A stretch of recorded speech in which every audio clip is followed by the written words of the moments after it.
The story begins with Su Li being an ordinary, restless young man. He lived in Liangcheng City in a cheap house and did not sleep at night. And so it was tonight. Despite the fact that the entire city was lit only by the moon, the young man sat on his bed and listened to music on his phone. Su Li couldn't look away from his cell phone with the logo of a bitten pear. It seemed to him that the night was made for searching. Right now, not everyone could understand the young man. Su Li searched the internet for clothes for a confident girl. All the clothes on display were too revealing, and Su Li thought that he had chosen the wrong direction to look. Leafing onward, the young man pondered over which clothes were best to take. Su Li did not choose these outfits for himself, but for an acquaintance. The explanation was very simple. The new women's clothes were needed because Su Li had a certain game card. It showed a depressed first-rank girl.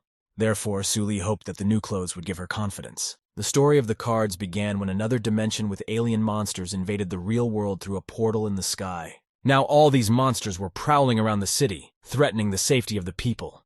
It was chaos where they appeared. At the same time, cards also appeared. They were similar to game cards in appearance, but contained incomprehensible power. Some people were able to increase skills, materialize cards, and use them in battle, successfully repelling monster raids. This handful of people became the last hope of the earthly world. The rest of humanity called them the masters of the cards. Right now, Su Li was sprawled out on the bed, reading the latest news about the fight between humans and monsters. The news was not very comforting. The monsters were dying in battles, but Luncheng was paying for his freedom with hundreds of lives of his townspeople. Su Li could only survive in this cruel world in one way. He himself had to become a card master and acquire skills. Suddenly, the system built into the card activated, and the surprised young man was forced to put the news aside. The system asked Su Li to check the delivery. The young man was overjoyed. He immediately realized that the clothes for the insecure girl had arrived. If he managed to strengthen the card, its value would immediately increase at least tenfold. It was worth working on. Su Li had recently acquired the card reinforcement system. It appeared right in front of his eyes at the card market. The young man got inspired and bought the cheapest card. Everyone thought it was useless. Li had never heard anything about card masters before. Though cheap, it cost the young man a month's rent, and if it doesn't work out, he'll just go bankrupt. After checking the package, Su Li found a silk pink outfit for the girl and an accompanying letter with instructions. Taking the card with the indecisive girl in his hand, Su Li frowned and concentrated on what he had to do. The young man demanded that the card be reinforced. It worked.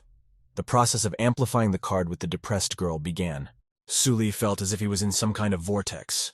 He dropped the map from his hands in surprise, but it remained hanging in the air. The astonished Su Li incredulously took the map, and immediately, simply unbelievable phenomena began to happen. Some unknown force lifted the young man into the air and carried him to a place completely unfamiliar to him. Su Li found himself in the thick grass, enjoying the outlandish scenery. The young man was surprised to catch himself thinking that he was trapped in a world within a map. A girl was sitting on the doorstep of a ramshackle house with a patched roof and boarded-up windows. Su Li walked closer and took a closer look at the mysterious stranger. He couldn't believe that it was really that girl. She bent her head on her knees. Her face was not visible. The girl was wearing only socks and exactly the same clothes as on the map. Noticing the stranger's presence, the girl glumly raised her head and looked at him with her sad blue eyes. Su Li smiled. He now knew for sure that this was the exact girl from the map, and he might be able to get the map pumped. The girl stared ahead with an absent look. Su Li sideways squeezed inside the house, glancing warily at the landlady. The ceiling lamp plafond was cracked in many places. Almost all the modest furniture was in need of repair. Su Li thought sadly that she had to live in harsh conditions. No wonder the girl is unsure of herself. Su Li laid out the neatly folded new clothes for the girl on the table and placed a letter of instructions on top. The young man smiled. In a prominent place, the girl would immediately see his new outfit. With her help, he would quickly pump up his skills. At that moment, the young man saw the reflection of a girl in the mirror. She started to get up from the threshold and clearly intended to go inside. Su Li turned around fearfully. It was not his imagination. The girl really stood up from the threshold. He had to hide immediately. The girl went into the house and was very surprised. She knew for a fact that there was nothing on her broken table when she went out. Now it had some clothes on it and an accompanying letter.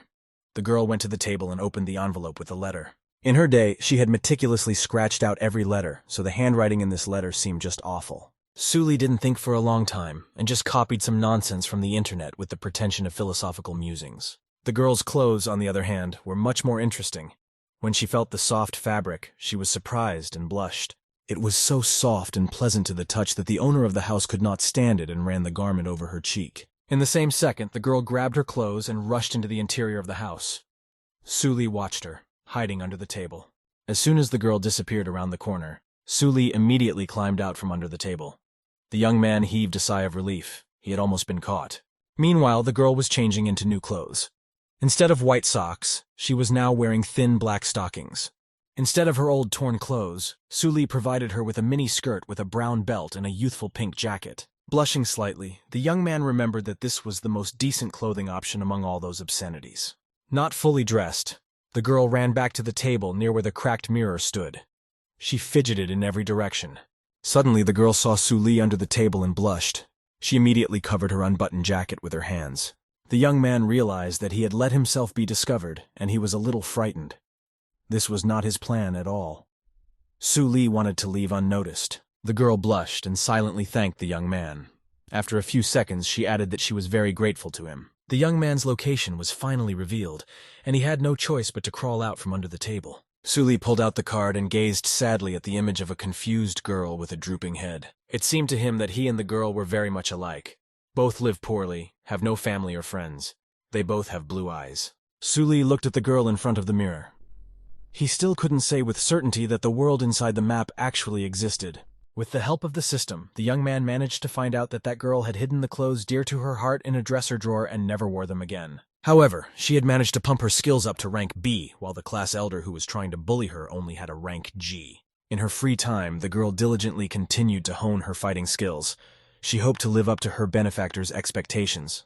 In a short time, the map with the girl was improved. Her name was now known. The girl's name was Su Miaohan. The card now had a third rank instead of first rank.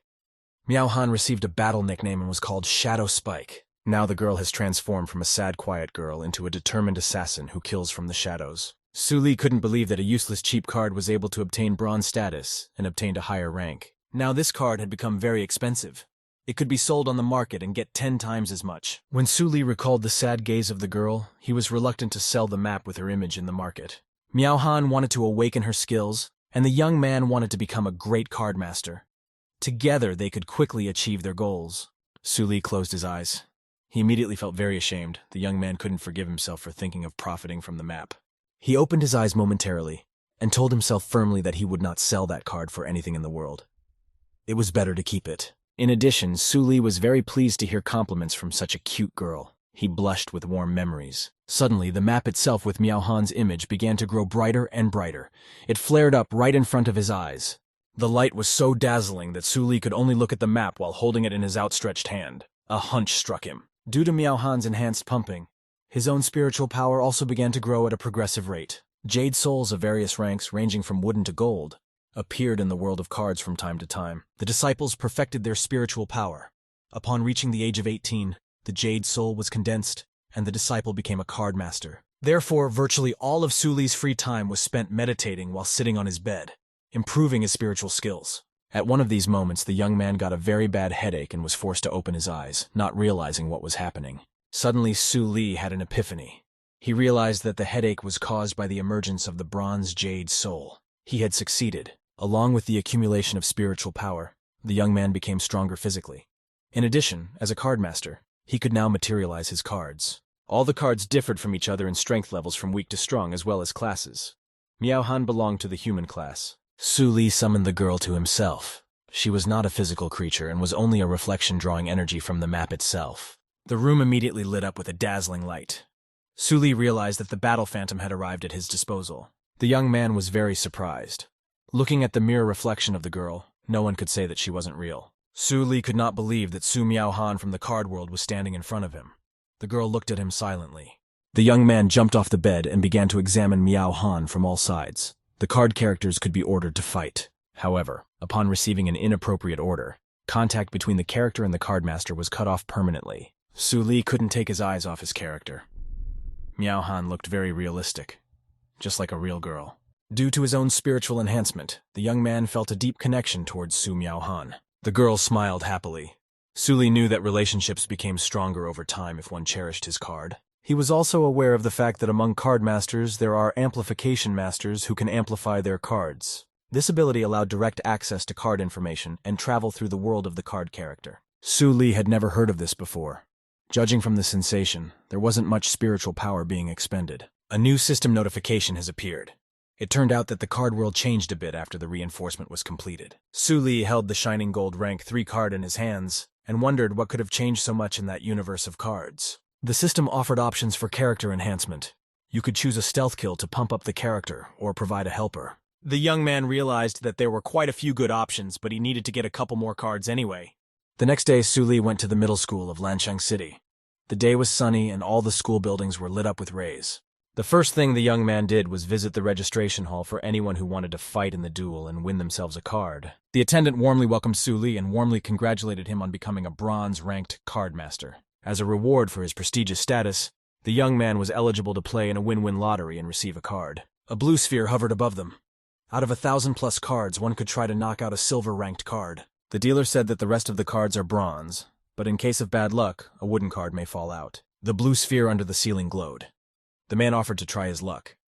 Suli felt that he would get a minimal gain, but it was still worth a try, and the young man focused all his attention on the blue sphere, which was glowing brighter and brighter.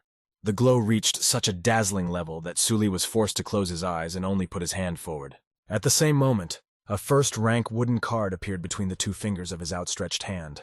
This was exactly what the young man was afraid of. The class of the card belonged to animals. It depicted a frightened, lost, snow-white fox. Suli almost sobbed in despair.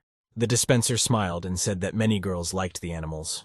After escorting the young man to the exit, the steward suggested Suli not to worry. With his skills, he would still receive decent cards.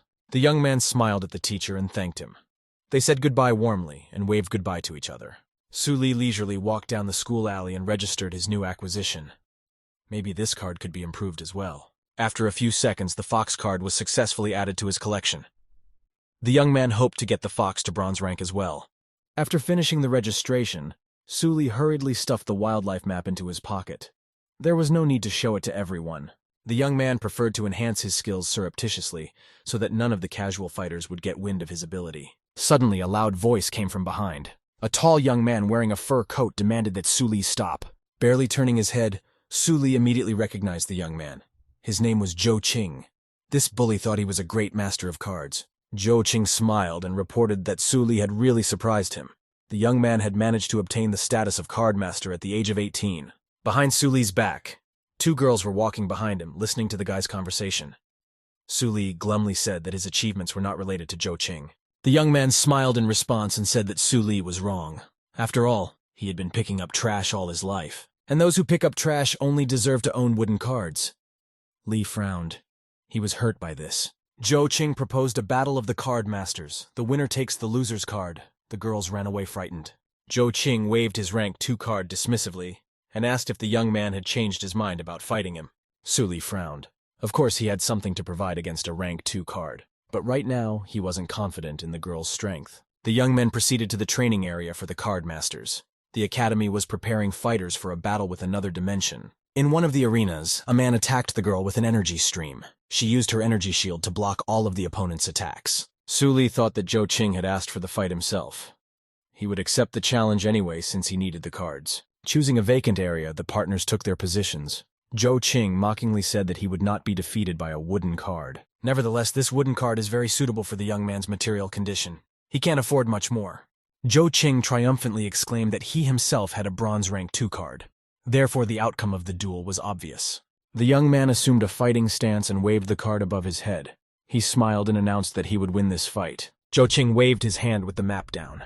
Everything around him appeared in a dark cloud. Suli could barely distinguish the outline of his opponent. Black puffs of smoke rose all the way to the ceiling of the 3-story building. One of the masters said admiringly that someone had a rare map of the territory. Suli covered his head with his hands.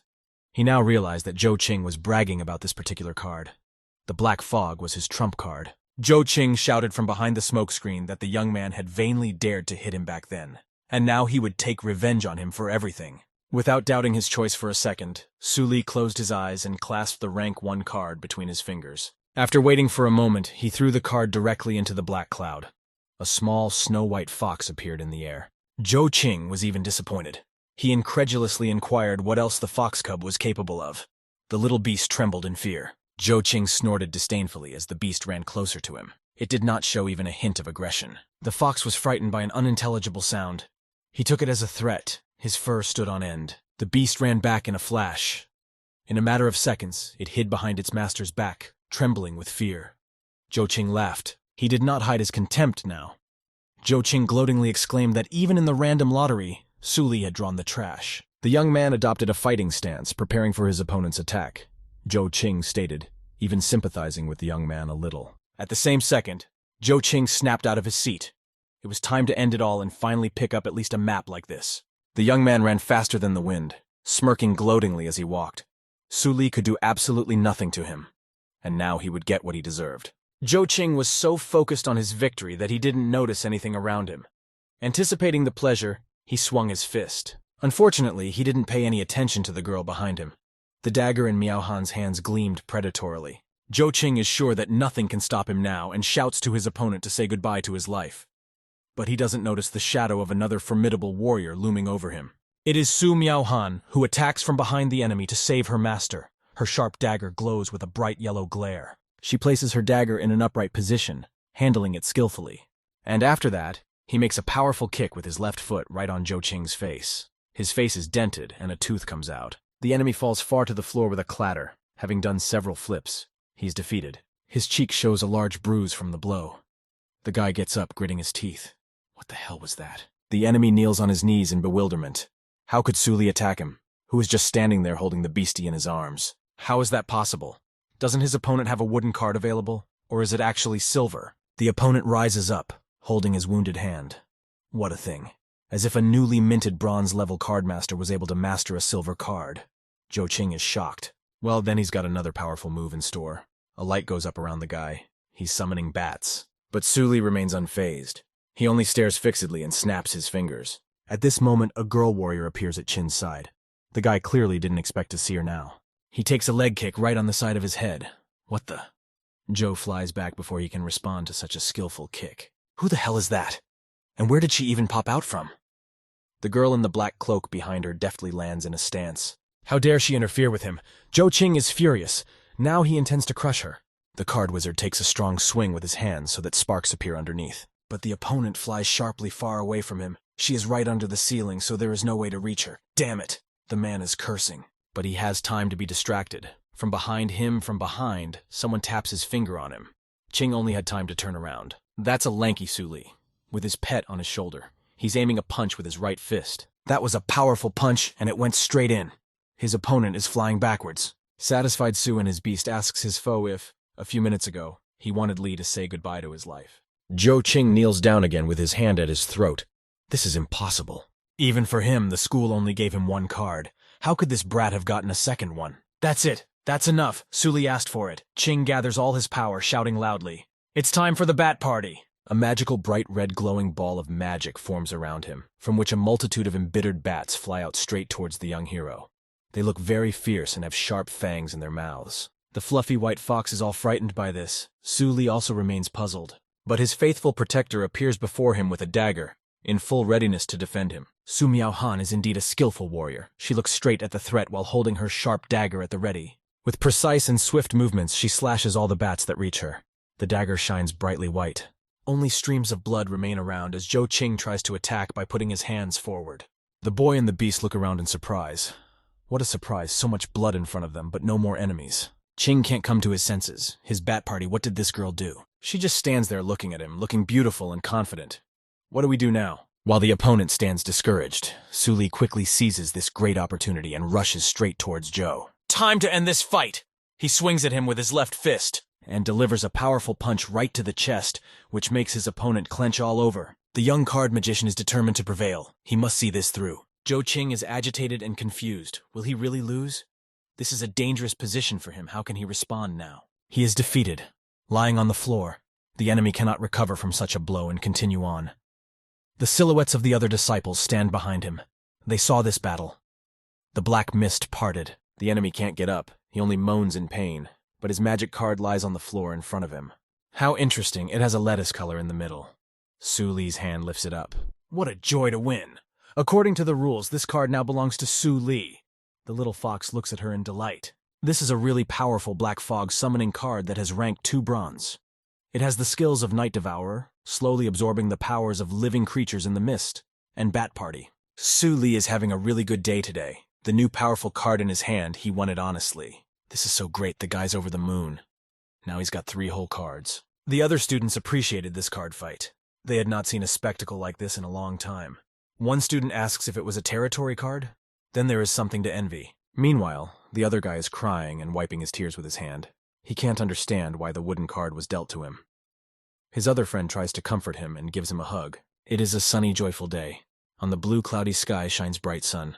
Happy family apartments. Su Li sits at his table and ponders. Now he has 3 cards. They are arranged in a single row. It's quite interesting. You can look at the cutie first. The joyful guy picks up a card with a red area. Like the suppressed card, this one also has only one way to improve. A family of foxes was driven out of the forest by pests and driven to the snowy plains. Due to a blizzard that was too strong, the baby fox has been separated from its parents. Only by finding them can the baby fox survive in such harsh conditions. Snow plains. Even with a cardmaster's reinforced body, it's quite difficult to withstand the low temperatures. Now we have to figure out a way to make money. After all, there aren't even any decent insulated clothes. He has not too much fun on his bank card right now talking about card enhancement. For him, even buying food is going to be a problem now. The guy is looking for something suitable for himself in his closet. He is assembled from what he found. He's wearing a warm hooded jacket and a backpack. Now we just have to hope the reinforcement goes smoothly. Begin reinforcement. He holds the map in front of him. Magical beams begin to swirl around him. Energy streaks emerge from the raised-up card. Su Li is ready to go on adventures with his eyes closed. After a time, he opens his eyes and looks ahead of him. Where is he now? He stands right in the middle of the freezing, snowy plains alone. There is no one else around. Su Li looks around. Where is his hero? He must be around here somewhere. The fox, shrunken into a lump, lies on the snow near a small ledge to the right of its owner. Ah, there he is. Su Li managed to find him. The fox wakes up and looks at the man in surprise, but it doesn't look like he's expecting visitors, much less friends. He opens his mouth and snorts hard at the hero. Su Li just smiles back. Yes, he's got that perky little guy, and there's so much snow around. The hero gently but skillfully takes the little beast by the scruff of the neck. He only manages to utter an insignificant phi. The man affectionately and caringly wraps the cub in his jacket to keep him warm. He tells him not to be afraid, for Su Li has come to help. He's determined to find his parents. Little Fox seems to like his new home. The magician crouched down on one knee and urged Su Miaohan to appear at this place. He stretched his left hand forward. A beautiful, sexy warrior girl appears in front of him in the middle of a bright glow. Red energy swirls around her. Her clothes are not at all appropriate for such a place, as she's wearing short, tight shorts and her belly is completely exposed. However, she is not afraid of the cold, but Su Li has to expend a large amount of spiritual power to do so. Well, we don't have to stay here too long, so we'd better get out there and look for them together. The snowy plains are not at all welcoming. There is a lot of snow and many snowy elevations all around. At the top is a starry sky. The guy crouches down in the middle of this bottomless snowy terrain.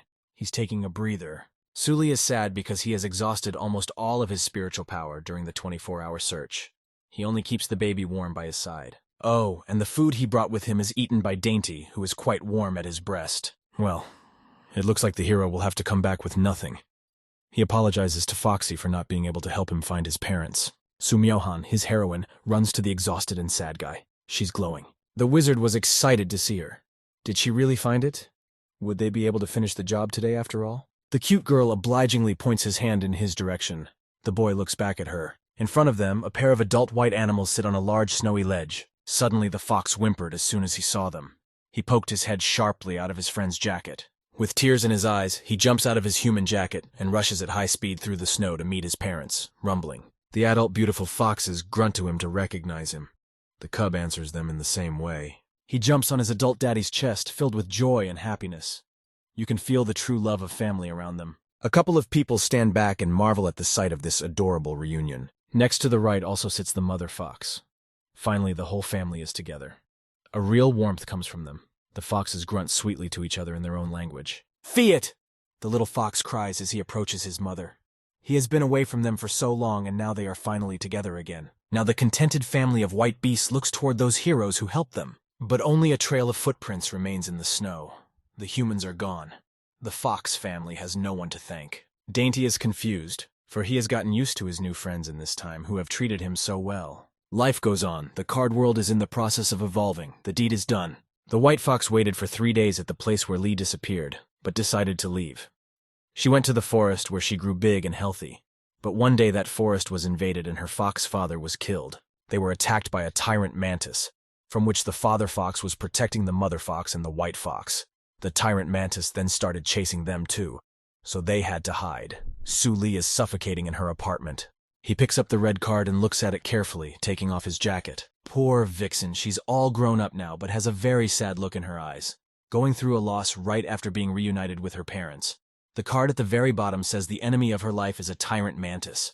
She's had time to gain skills. The Vixen has a charm, an airy gait, a jab, and a drooping tail. The hero ponders if he could interfere with the evolution of the card and prevent the tyrant mantis from doing so.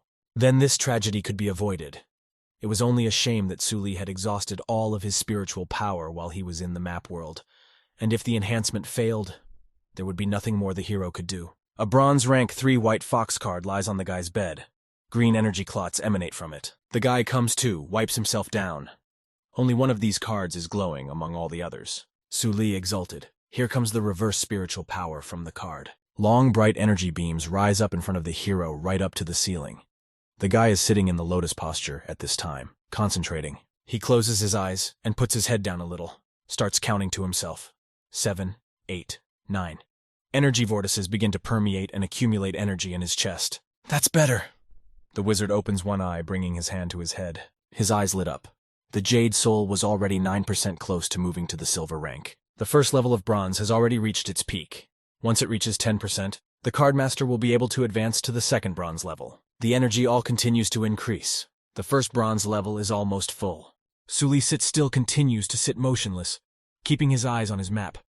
He must cross this threshold in one breath. So it's been 3 hours. It feels so good. The hero feels great. Level 2 bronze, I got it. Turquoise energy rays emanated from his body. Now the map can be reinforced again. There are several available options for this. The main goal now is to defeat the tyrant mantis, as the fox's heart is full of anger because of him. The hero is at the 2nd bronze level, while the fox father had the 8th bronze level and yet lost to the mantis tyrant.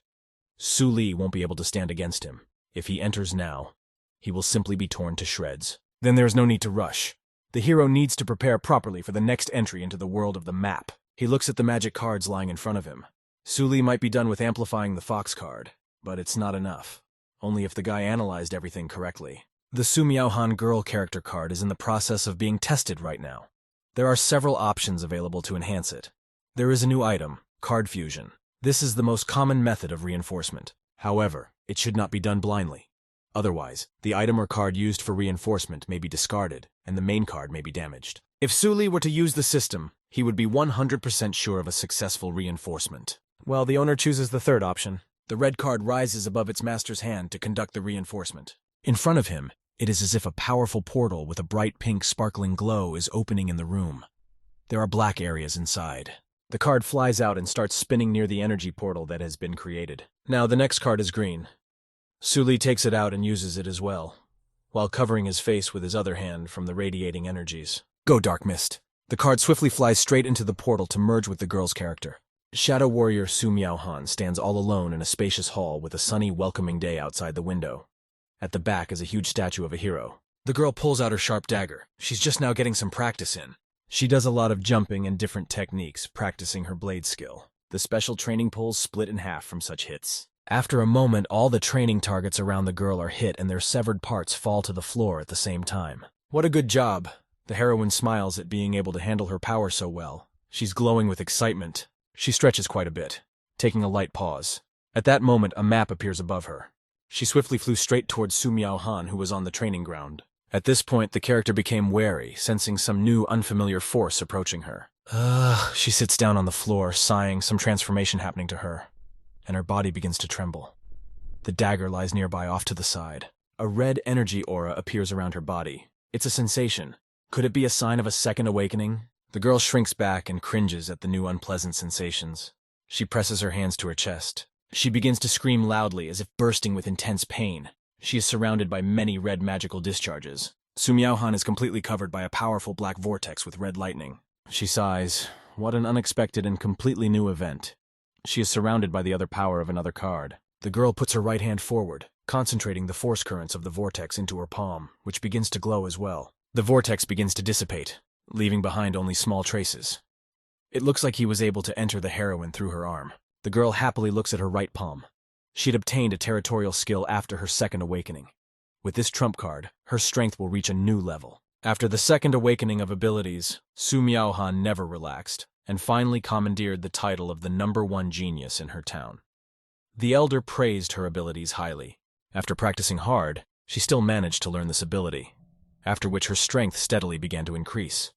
A congratulatory message appeared on the card congratulating Su Miaohan for successfully strengthening her shadow spike. The card turns pink with the numbers 3 and 5 in hexagonal areas. The map reaches bronze rank 5 with a type of person and territory. The host is surprised to see this. A human card can have a territory skill? The description says that the girl is talented and let her get stronger. Suli was surprised by the change. The skill used to be called Shadow Covering, but now it had been strengthened to the Shadowgate Territory skill. It turns out by amplifying a card in the real world, he was able to endow its heroine with a new skill in the card world. That's amazing, except that the spiritual energy she received from her was very low, as she had advanced from the 3rd bronze rank to the 5th bronze rank, only 2%. The owner holds 2 cards in front of him with the characters of a fox and a warrior girl, as this is best for their and his own development. Su Miaohan and the white fox Suli will visit often. He's happy with that. Morning. A guy is lying in his bed looking at his smartphone. The weather is nice outside the window. The hero now wants to take a look at his place in the rankings of Liangcheng Third High School. He's going into the forum thread. In recent news, a single silver map has been raffled off. There is a clause on how to rate a territory map being a map master and pass it to another. Guy reveals the last post. Looks like a stir has developed there, and students have left many enthusiastic comments under this thread, while mocking the past card holder. Zhou Nianqing's commentary also appears at the bottom of the page. Is it Zhou Qing himself? Meanwhile, the red-haired Zhou Qing is also lying in bed with a smartphone in his hands. He reads the post and sneezes loudly to the whole room. Damn orphan Suli, swore the defeated disciple with a bandaged head. He was careless, but he would definitely bring Dark Mist back to himself sooner or later. The student tries to justify the defeated hero in this thread, but it is revealed that he is the one writing about himself. They attach a photo of him after the defeat, calling him a half-dead dog. Joe boils with anger and responds with an angry comment that he'll kill this insolent man who dares to light up his face. But the commentator is not frightened. He says that this is how this woodpecker should get what he deserves. Suli laughs as he observes such an active discussion. Zhou Qing's forum friend Zhou Qing came online. He decides to write as well and types an anonymous post on his smartphone. Zhou Qing on the hospital bed peeks questioningly at the development of the discussion in the new thread. Some anonymous person left the last comment. The dark fog map was quite useful, he thanks. Zhou Qing gets really furious and clutches his smartphone in half with a snap. Suli will pay for this, but the hero only laughs in response to this. Zhou Qing can take out his rage on the forum. But the question remains, will he be able to get into the top 3 rankings? To encourage competition among cardmasters, Third High School has created a spiritual power user ranking, updated daily. At the end of the month, the top 3 cardmasters can receive a new card as a reward at the card withdrawal hall. Suli presses the ranking button. The enthusiastic hero hadn't even dared to think about entering the rankings before. But now he must do his best to enter the top 3. He needs cards, and the more the better. Sure enough, Jiang Mingwei is still at the top as well, with his 5th rank bronze. Jiang Mingwei and Jiang Liwei are the beauty sisters of Jiang Company. The older sister, Jiang Liwei, commandeered a gold card some time ago, and the younger one is at the top of the ranking of Liangcheng Third School. Su Li is no match for her with his 2nd ranked bronze. But with the system, he could definitely get a spot in the top 3. After a while, a beautiful and modern library of cardmasters, with bright sunlight falling on it. A guy is sitting alone at a table reading a book. There is no one else around at all, except for the worker at the back. If he continues to use the system to strengthen his cards, sooner or later others will suspect his rapid growth. At least for now, the hero needs to replenish his knowledge regarding reinforcement masters. While the master of cards is busy reading a book, a radiant girl in a dress with a book in her hand walks by his side. Suli is distracted by her opening her mouth. The girl looks neat and has a good figure. The disciple will recognize her. After all, it's Jiang Mingyue herself. What a meeting. She turns questioningly in his direction. She is beautiful, with long hair on her head, clear eyes, and is like a bright flower in a bouquet. Jiang Mingyue. Yes, is that her? The young girl has beautiful breasts and tight clothes. The guy is embarrassed to introduce himself. He too is a cardmaster from the Third High School. But the girl replies briefly that she is clear. Su Li remains standing like this in contemplation while the female student sits across the desk in front of him. The guy is flustered, left all bewildered. She turned out to be so cold. And okay, the student wouldn't be able to talk to her properly anyway. Better to continue reading the book Amplifier Theory. A card can originate in 4 situations: birth by natural birth, birth by the environment, by alien battle, and by the creation of a master card. It is logical that the higher the rank of a card, the rarer it is. High-rank cards are always in short supply. The gradation consists of such levels as wood, bronze, silver, gold, platinum, crystal, legend. That's why there are boosters that can create new high-ranked cards. Also, a type of territory card like Black Mist is itself very rare, and it's incredibly hard to find similar higher-ranked cards. Reinforcing it would be the best choice. Not to mention character cards. They coexist with their own territory like Su Miao Han. They are rare among the rare, and have an extremely high growth potential. Is it worth strengthening them? Definitely. They need to pay attention to the character's character and traits for reinforcement. However, the information about such things is very vague, so the enhancer needs to have more than just a strong talent of perception, but also super high analytical skills to make the right choice in amplification. Su Li discovers that means other card amplifiers don't see the system prompts pop up, and so also their understanding of the card world is one-sided. The process of amplification occurs because of this metaphysics, which is why the profession of amplifiers is a noble one among cardmasters. As long as you are a certified Cardmaster Alliance booster, your future will be bright. Su Li dreamed, closing his eyes right at reading from such a thing. How beautiful it all sounds. Suddenly, a ringing sound is heard in the library from 2 students. Dylan! Master Su Li is distracted by his smartphone. A notification came in. What's wrong? The Blood Clan has launched a small-scale invasion. The danger has already been eliminated. The school has taken control of the Blood Clan-infested land. The Map Masters can move freely around it. Su Li is surprised. The school had just sent out a notice about an invasion from another dimension. Yes, Jiang Mingwei also received this notification. The guy asks if the girl is going to go to the infected land now. Cardmaster nods approvingly, closing his eyes. Of course. At the same moment, she turns around and leaves the library. Su Li now has a 2nd bronze rank, and 2 cards, a bronze rank 5 and a bronze rank 3. This might not be comparable to the girl Jiang Mingyue, but it should be enough to travel to the school's infested land.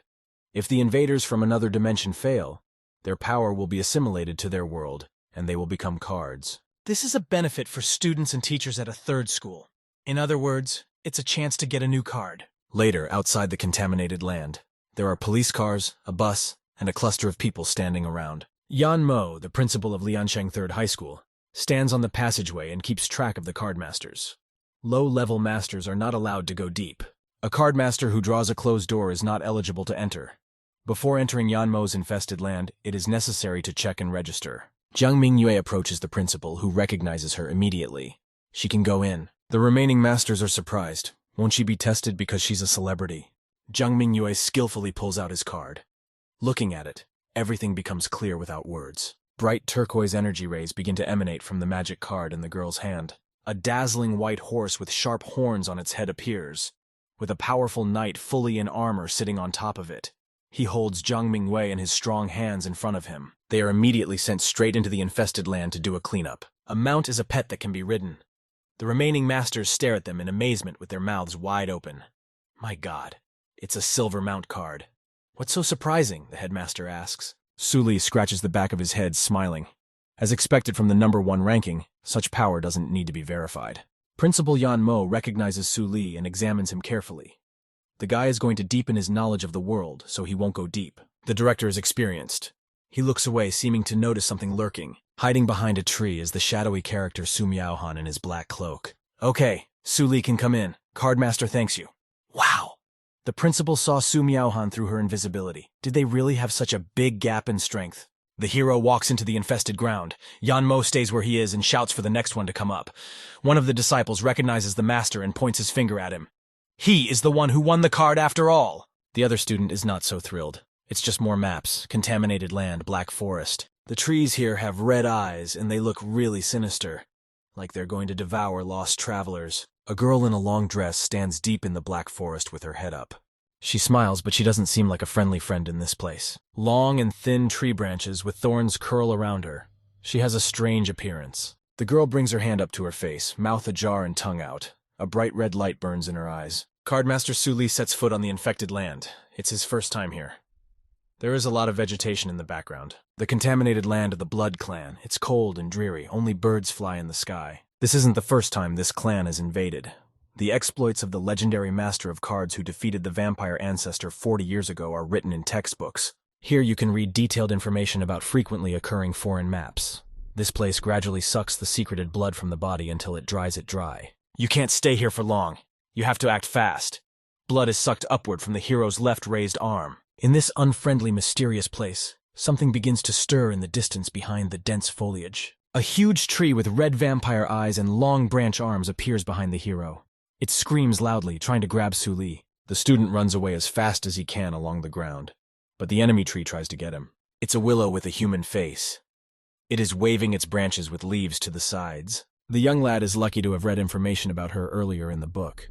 Her weakness is quite obvious. And that's her face. Su Li has a keen eye and is good at navigating different situations. He lets in his character's fox, who quickly attacks the tree, leaving yellow sparks behind him. What could this small animal do to such a tall and spreading infested tree? But the vixen is no longer the toddler he once was. He has useful skills for fighting. She uses an aerial gait and deftly navigates the entire willow obstacle of many thin branches with leaves. The vixen finds herself in the air right in front of the vampire's tree face. Her voluminous tail begins to glow. It activates the tail defeat skill, which becomes sharp on all sides. Many sharp needles like yellow sparks fly out of it, and the tree is cut in half. It is defeated, leaving only a stump of yellow needles in its place. The card holder looks on in amazement. Isn't that tree still bald? It's weird, the guy's surprised. A map flies out of the wreckage of a defeated tree. Underneath it are glowing energy beams. The hero holds out his left hand as the white dainty is already sitting beside him. The card flies to its new owner. This is a willow card with a human face, bronze, 2nd rank. Plant type. The skills available are weeping, resurrection, and vampirism. How ugly he is. The owner decides he'd rather sell it later, and covers his mouth with his hand. There should be a territory map on the Blood Clan's infested land. If you add up even all the maps in this forest, they won't be as valuable as the territory map. Except Su Li realizes that his chances of getting her are pretty low. Who knows how many strong card masters there are here with the exception of Zhang Mingyue. The boy looks around in this forest. Is something looming again? Black wolf-like beasts appear right in front of him, chased by a card master on a huge white tiger with a blaster in his hand. She's aiming right at them. The girl looks very cheerful and attractive, and her gun is pink. Shots in the form of bright light beams pass through the animals with red eyes. They die. The boy and his animal stand frozen and stare in amazement at the picture that has suddenly appeared before them. This team is baffled, and the girl on the big tiger earns herself several cards at once. She handled them easily. You can see her experience and professionalism. She pauses for a moment or two and turns around. In her left hand, she holds a folded black whip. Then she also abruptly turns around and runs away again, somewhere far into the forest, leaving only the wind behind her. Su Li becomes envious.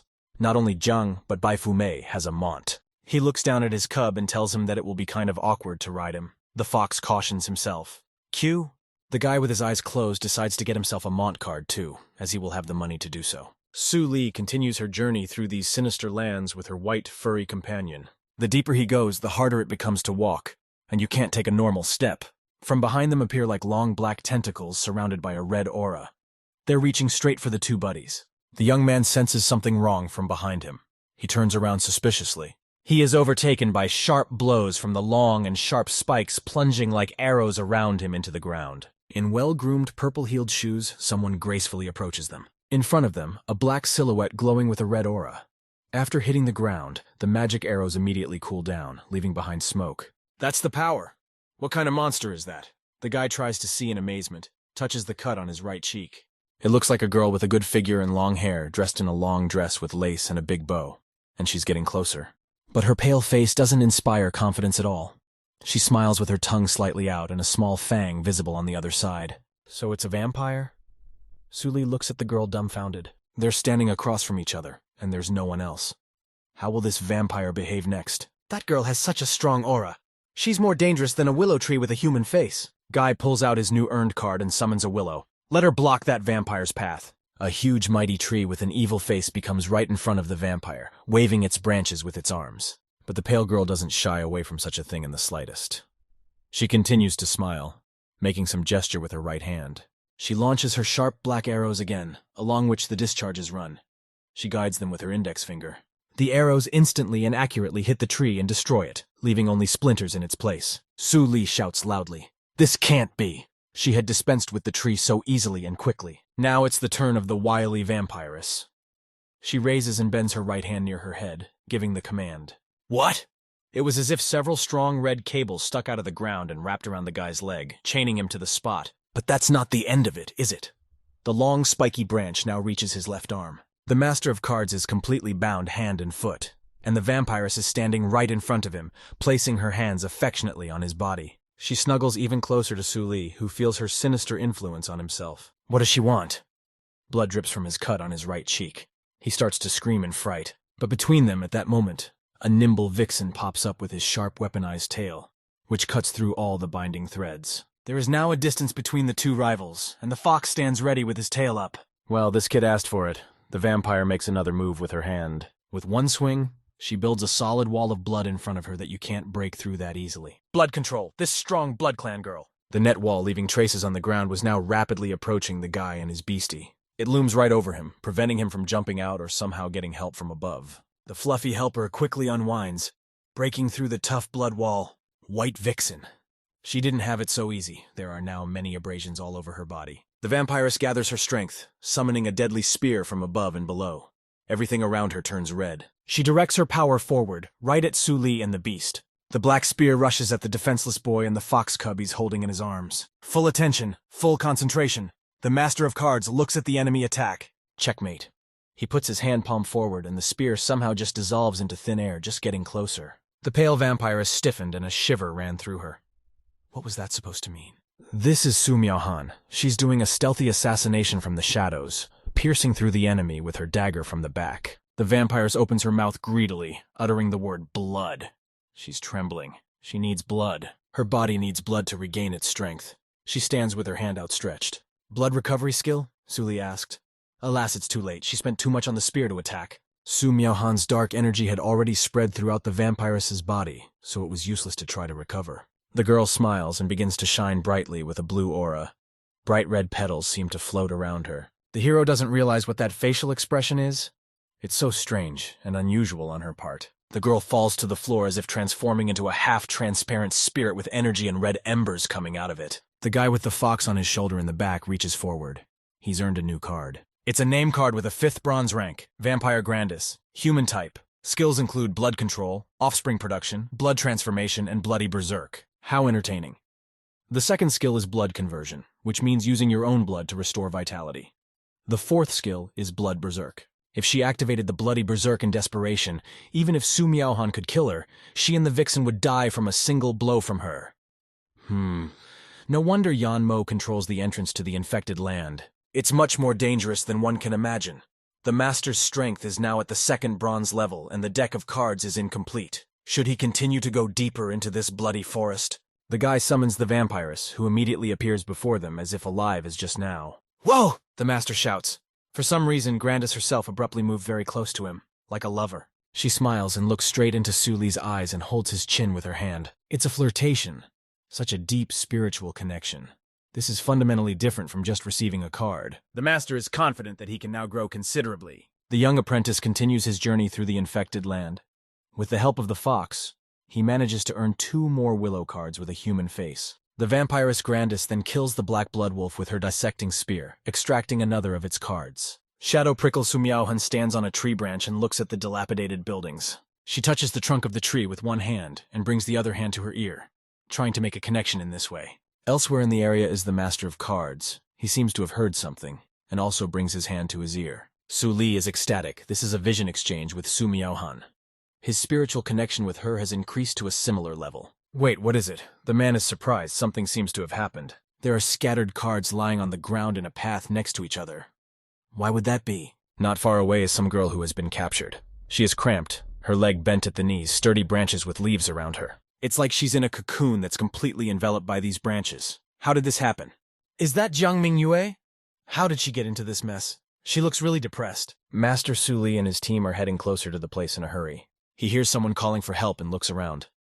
There seems to have been a battle here. In front of it is a large tree that has managed to capture several masters. The guy stops and stares mesmerized. It's a royal willow with a human face. He's seeing signs of a big battle. So all these people were taken by surprise? They're just hanging tied up and can't do anything. The tree unleashes a mighty loud roar, the shockwave of which spreads all around.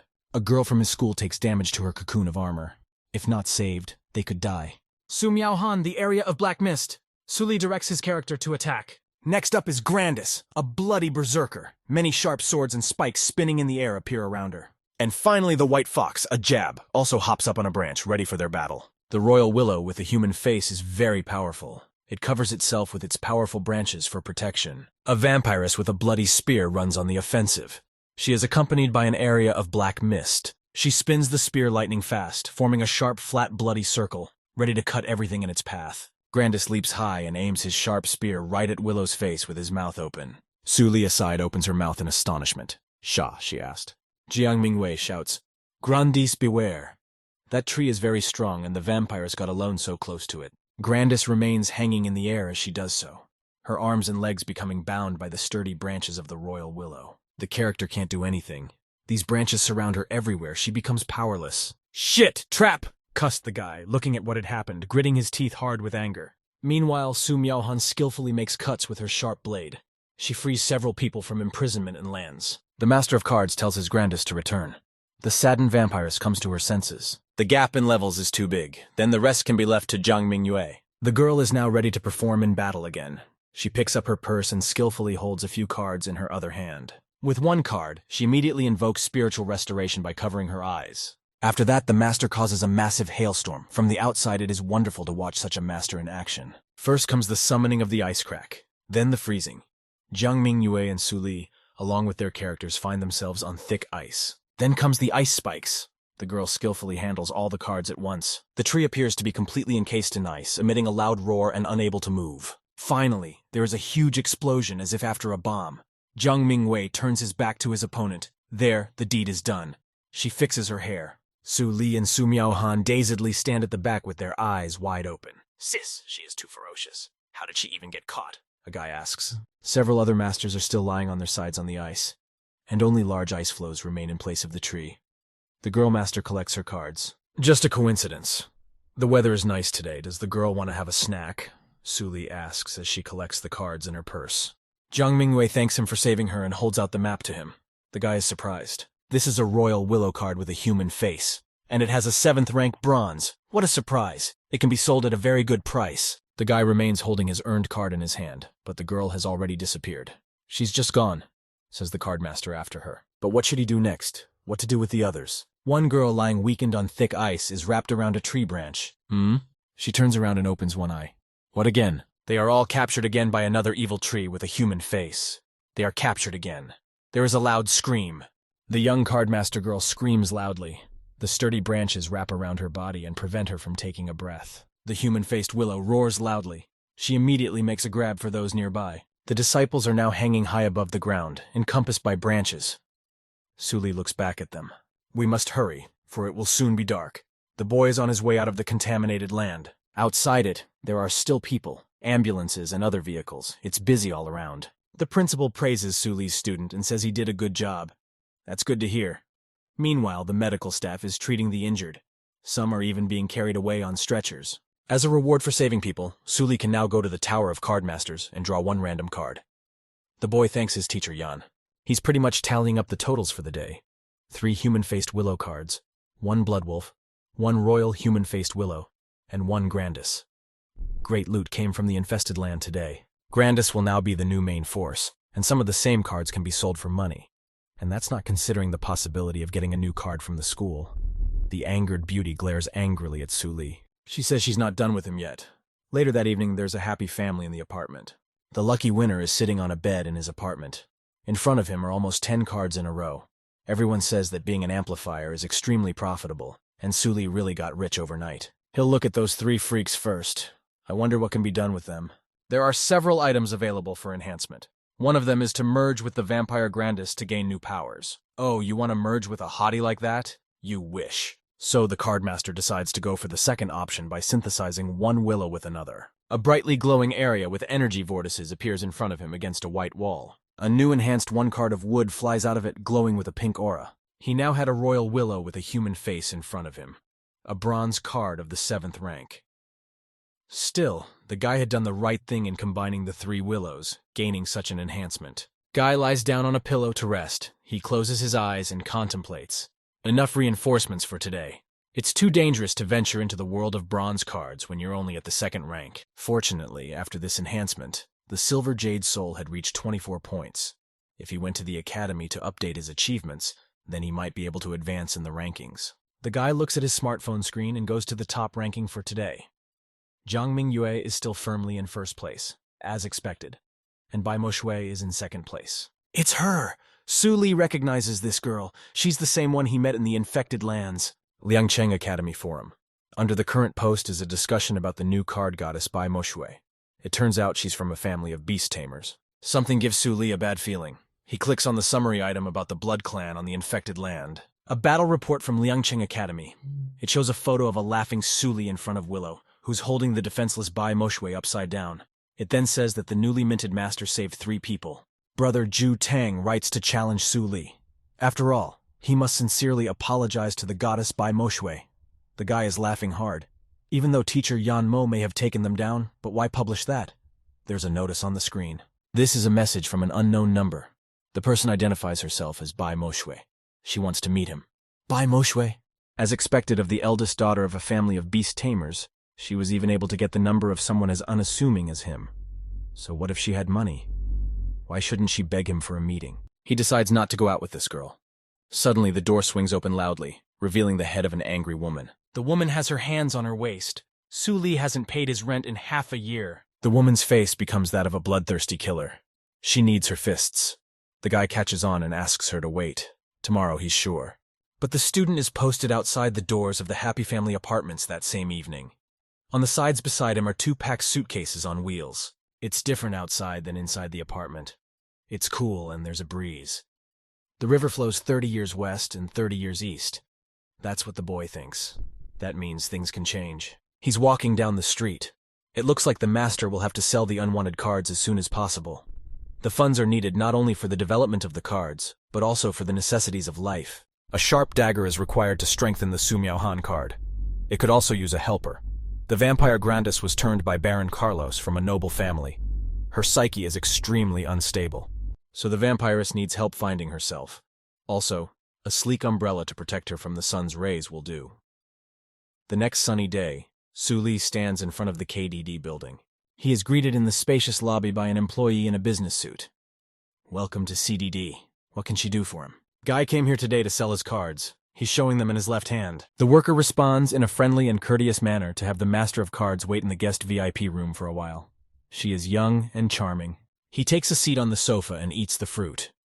The TV is broadcasting the latest news.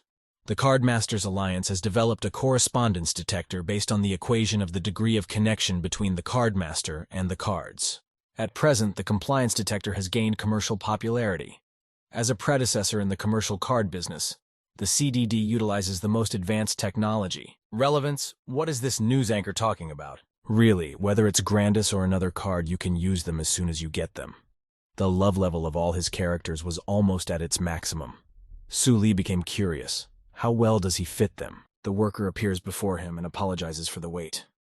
The final grade for his royal willows with a human face is ready. They would purchase each one for 200,000 yuan, and along with that, the platform would provide 10,000 yuan as compensation.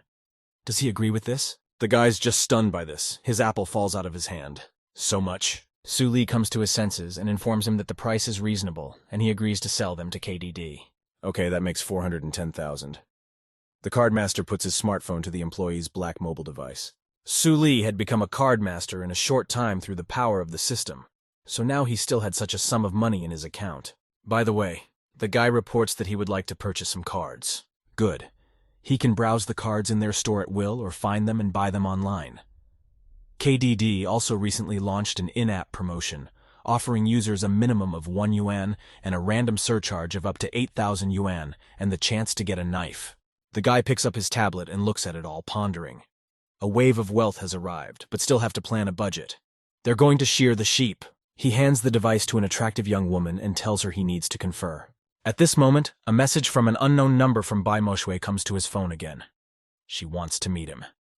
Su Li interjects to ask if she is here. He wants the girl to do him a favor first. He needs a knife. Bai Moshui sends smiley faces and 3 question marks. What's the matter? Su Li sends the link in blue. KDD helps 99% of the people. Whoever joins will get a knife. The heroine takes him for an idiot since he believes it. Okay, for revenge. She presses her index finger and clicks the link. A congratulatory melody plays from the smartphone. Su Li received a bonus of 5 and 8 yuan. He still needs to invite 2 people to help him, and then he can start accumulating rewards. How can you believe this? Kododo Shopping Center. According to the system's prompt, all Su Miaohao needs is a dagger, and Grandis needs an umbrella. Cardmaster Su Li broods behind a glass display case of cards. Map of the Kiss of the Viper. Type of equipment. The guy decides to buy it. The card costs 80,000 yuan. Its effect is a significant increase in the wearer's concealment ability. Too bad you can't make money from the system's hints. The next Adele's umbrella card is worth 220,000 yuan and has the 6th rank of bronze. It's an equipment card with its own skill. A skill tide of blood, it causes a wave of blood drowning enemies. That's the kind of card the master takes as well. How happy his girls will be with such surprises. It's a celebration. Especially the name cards Su Miaohan and Grandis are clearly worthy of consideration. In addition, don't underestimate the role of magic cards in real combat. Su Li still takes a 2nd rank bronze ice shield, a 2nd rank bronze earth wall, and a 3rd rank bronze ice rain. The worker agrees, holding the tablet in his hands. With these cards, not only can he protect himself, but he can also help Su Miaohao and Grandis. This leaves a total of 70,000 yuan in Su Li's account. They fit the next card of mental recovery. It is one of the most recommended cards in Kododo. The guy decides to buy it. But the remaining money has to cover the cost of the AMP license and the rent. Mental recovery is an expensive god card. We'll have to buy it next time. The girl happily informs the esteemed cardmaster that he has become an honorary bronze member of Kododo. If he is interested in hosting an event at their place, the mall will give him a discount of 300 yuan. But the guy stops her. That's enough for today. If nothing else, the employee will pack up his purchases. By the way, Su Li recalls, do they have a compliance detector here? They go to Kododo's customer service center. In the past, cardmasters have superficially divided compliance into 4 stages. Now the measurement is very precise. There is a reminder on the board that the cards are partners. Please be careful with them. The first step is not used. Its degree of compliance is from 0 to 9. The second, this is hardly ever used. Its degree is from 10 to 39. The third stage is often used, its degree from 40 to 79.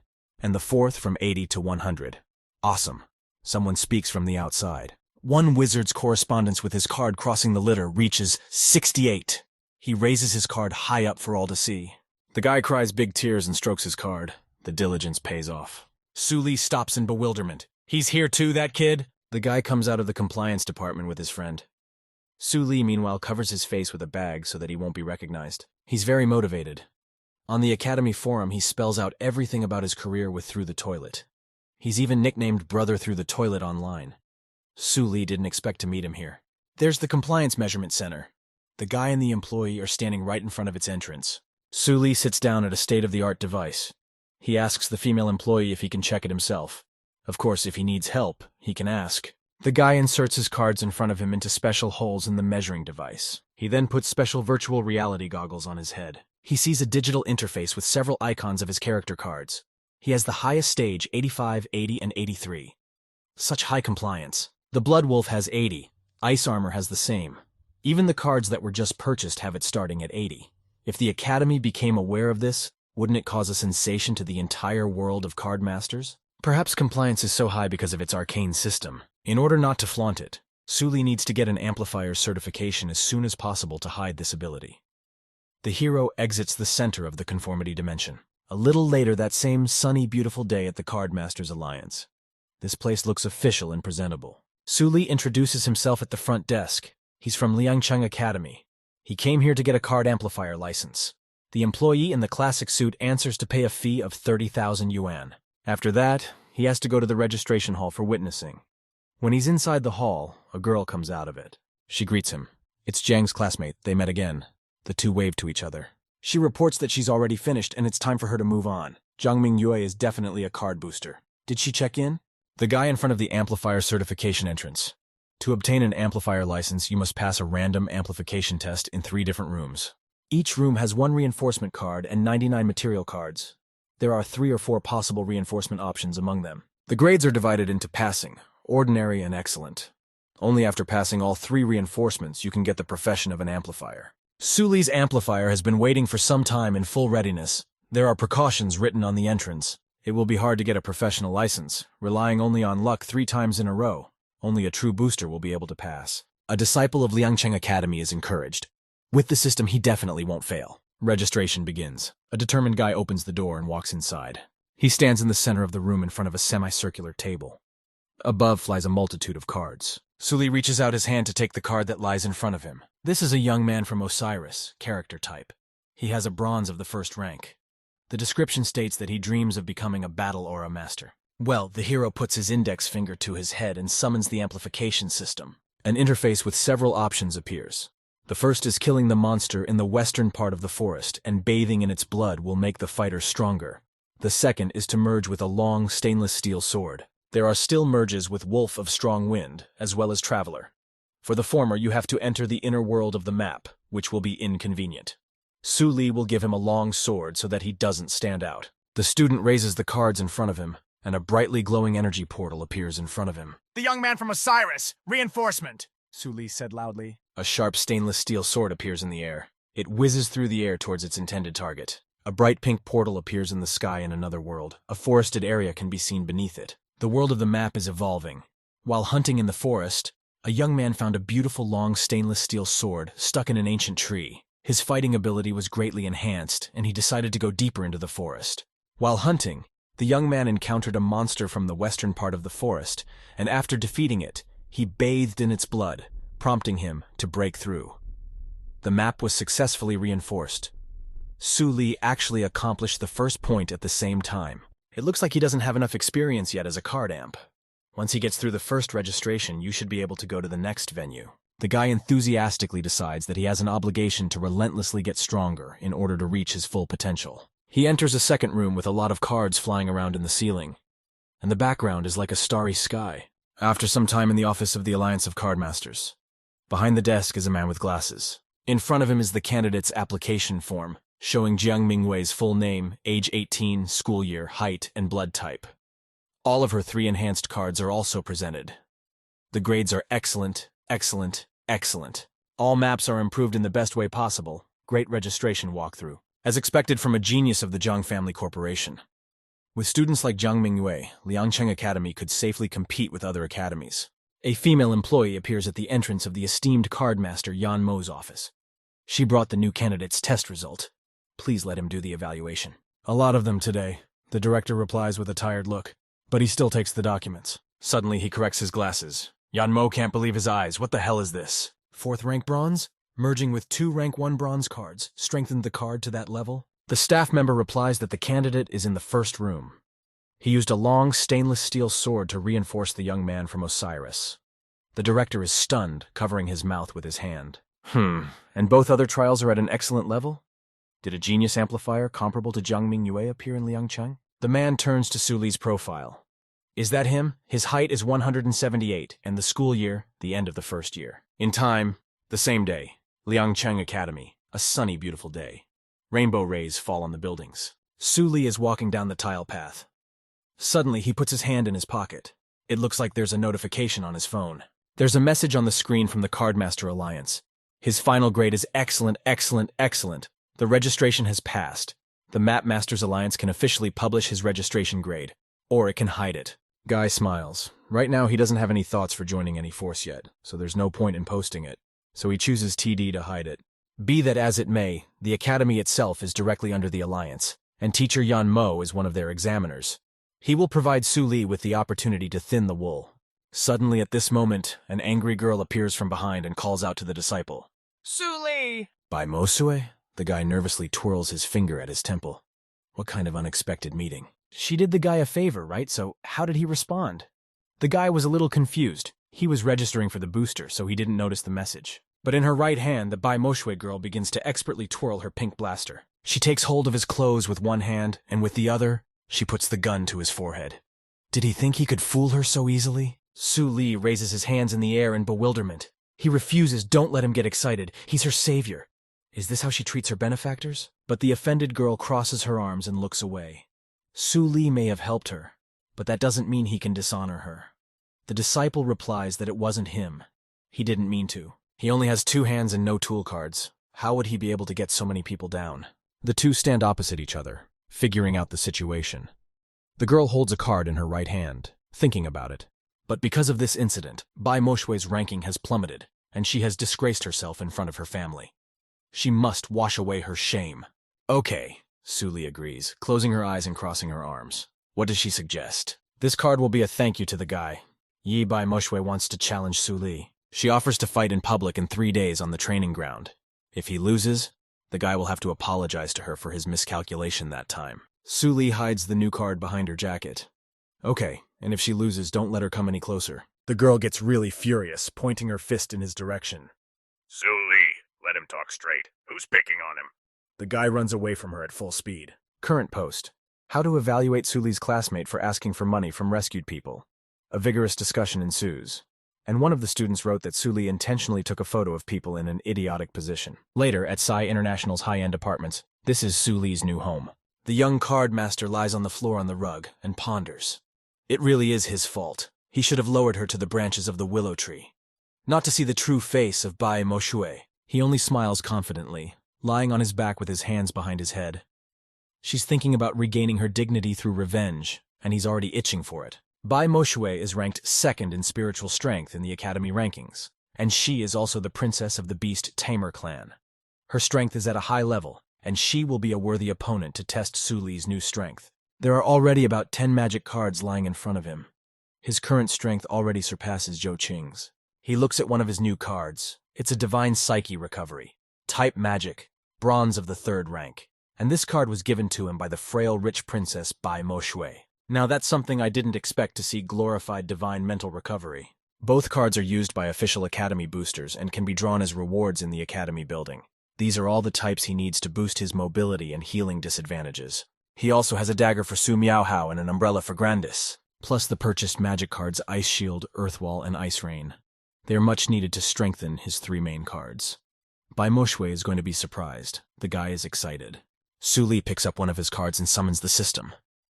An interface appears in front of him from above. The first option is precisely the fusion with the Viper's Kiss dagger. This will endow the wearer with new power. The Master of Cards chooses it. If we merge directly, Su Miaohao would receive the dagger under strange circumstances. It would also return less spiritual power. So the guy chooses to venture into the world of the map. He deftly tosses his card up. A map world with terrain already familiar to him appears. There are buildings among the growing trees. Su Li stands at full height in the middle of the carpet in his room. Around him, brightly colored magic vortices and areas of transference gather. So, Su Miaohao's Shadow Barb reinforcement is carried out, written in the interface of the reinforcement program. A spacious training ground, Su Miaohan World. A girl practicing on a wooden rig. She swings her left foot high and smashes the rig into splinters, leaving only a strong gust of wind behind her. It can be seen that the girl knows her business, but she is not going to stop and is also training her spirit. Cardmaster Su Li appears from behind. He notices how hard Su Miaohan is working. He doesn't know why, but it seems to him that every time he looks at her, they are bound by fate. There's someone cheering her on from the sidelines. Good job. The girl takes a breath and wipes her face. Teacher Leng Yue walks up to her. The woman is holding a tray with a glass of water on it. She seems to be satisfied with her disciple's progress. If Su Miaohan can condense the heart of ability, then she will definitely shine in the exam. The girl takes a glass of water and is embarrassed, covering her eyes at such a speech. She admits that she is not trying to improve herself for the sake of popularity. Suddenly, she opens her big eyes and looks away. She seems to have heard something extraneous, but her cardmaster Su Li manages to hide behind a wall. He takes a breath. That was close. Murderers have a keen sense of smell. A guy is walking through a beautiful city on a sunny afternoon. His Su Miaohan has become such a slender beauty. If he personally hands her a viper's kiss, she might mistake him for a suitor and then refuse him afterward. He stops and looks up at the low, well-kept cottage she lives in. It's the girls' dormitory of the Aptitude Academy. A couple of happy girls walk past him. Then, walking a bit to the side, they both look back at him suspiciously. The guy is really up to something, but he's not going to sneak into the women's bedroom himself. The dagger is festively wrapped with a beautiful red bow on top. He hands this gift to his fox assistant. Have Xiaobai help carry it to Su Miaohan's bedroom. His intuition tells him that when he leaves this world, the Viper's Kiss will also disappear, and will forever remain here, becoming a part of this world. The fox jumps onto the balcony with a surprise in his mouth. Yes, and this is the only card fusion method that only Su Li is capable of. He is overjoyed, and multicolored colorful swirls appear beside him. Inside the box there is a sheet of text. It has a message of congratulations to Su Miaohan. It's good to see that she has grown to this point. She has now turned all her hardships and sufferings into food. This blade is called the Viper's Kiss, and it's a gift for her. The giver will look forward to taking her to an even more distant future with this new weapon. The girl sits at the table in her nice room and reads it all. How well written. She ponders who the sender really is. Teacher Leng Yue said that some hidden masters were willing to support young geniuses. Su Miaohan guessed. Perhaps he had spotted her once he saw her embarrassing position. She opens the box and pulls out a blade. It's perfect for a girl. The skillful warrior begins to skillfully unwind it in her hand. She wants to keep getting stronger. And then, in the future, she would be able to repay him for that kindness. The blade glows brightly with a yellow glare. The world of the map was evolving. After receiving the Viper's Kiss, Su Miaohan became stronger, successfully condensing the Heart of Abilities, and stepped into the second stage. More people began to gather around her. She became a key figure in the school. The card is successfully strengthened. She reaches level 8 bronze. And the new skill Shadow Gate appears. The master looks on in amazement at the progress. She was able to strengthen from rank 5 bronze to rank 8 by as much as 3 points. Su Miaohan now possessed perfect skills and could rightfully be called an outstanding assassin. Su Li is sitting in his home, cross-legged on the carpet. He holds a map in front of him. He promises himself never to leave them behind. The girl's enhanced card begins to glow with a green aura. She is now truly valuable and beautiful. She begins to give spiritual power to her master, to energize him, to nurture him. 26%, 27%. Finally, 31%. Su Li feels a surge of new strength. Broke through to the 4th rank of bronze in one go. What luck, the hero is happy. But he barely reaches the top of the academy. The apprentice sits cross-legged on the floor, concentrating and gathering his strength. It's still a day and a half before the battle begins.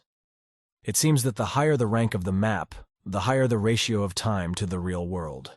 The guy gets excited and decides to keep reinforcing the cards, to increase their power. Grandis has a pretty high rank, plus the insanity listed in the description, so you shouldn't rush into her world just yet. The joyful card master stands up to his full height in the middle of the room. He's going to the Vixen. Multicolored swirls swirl around him. The world of the Shannel. The weather there is overcast. There is a thick, tall forest around. Birds fly in the sky. A foxy girl and her mother fox run alongside each other on the road at high speed. An adult mother fox is injured. You can see bruises on her body. The little fox looks at her sadly. They are being chased by a huge, spotted, bloodthirsty beast with sharp fangs and claws. Deftly with his hand, he makes a stabbing blade of wind that cleaves any obstacle. The Vixen glances over. This is a very dangerous enemy, and it could catch up with them. A lightning blade of wind reaches a small, fleeing family of foxes. The mother tries to cover her child. The adult fox cries out loudly, the fatal blow hitting it squarely. Blood splatters, says the Vixen. But her mother only whimpers in response. She now lies in her own blood and cannot get up. The fierce enemy beast screamed. He stuck out his long tongue and opened his mouth with sharp fangs. Suddenly, space appears, forming bloody spears along which discharges sparkle. Powerful and sharp bloody spears hit the humpbacked beast directly.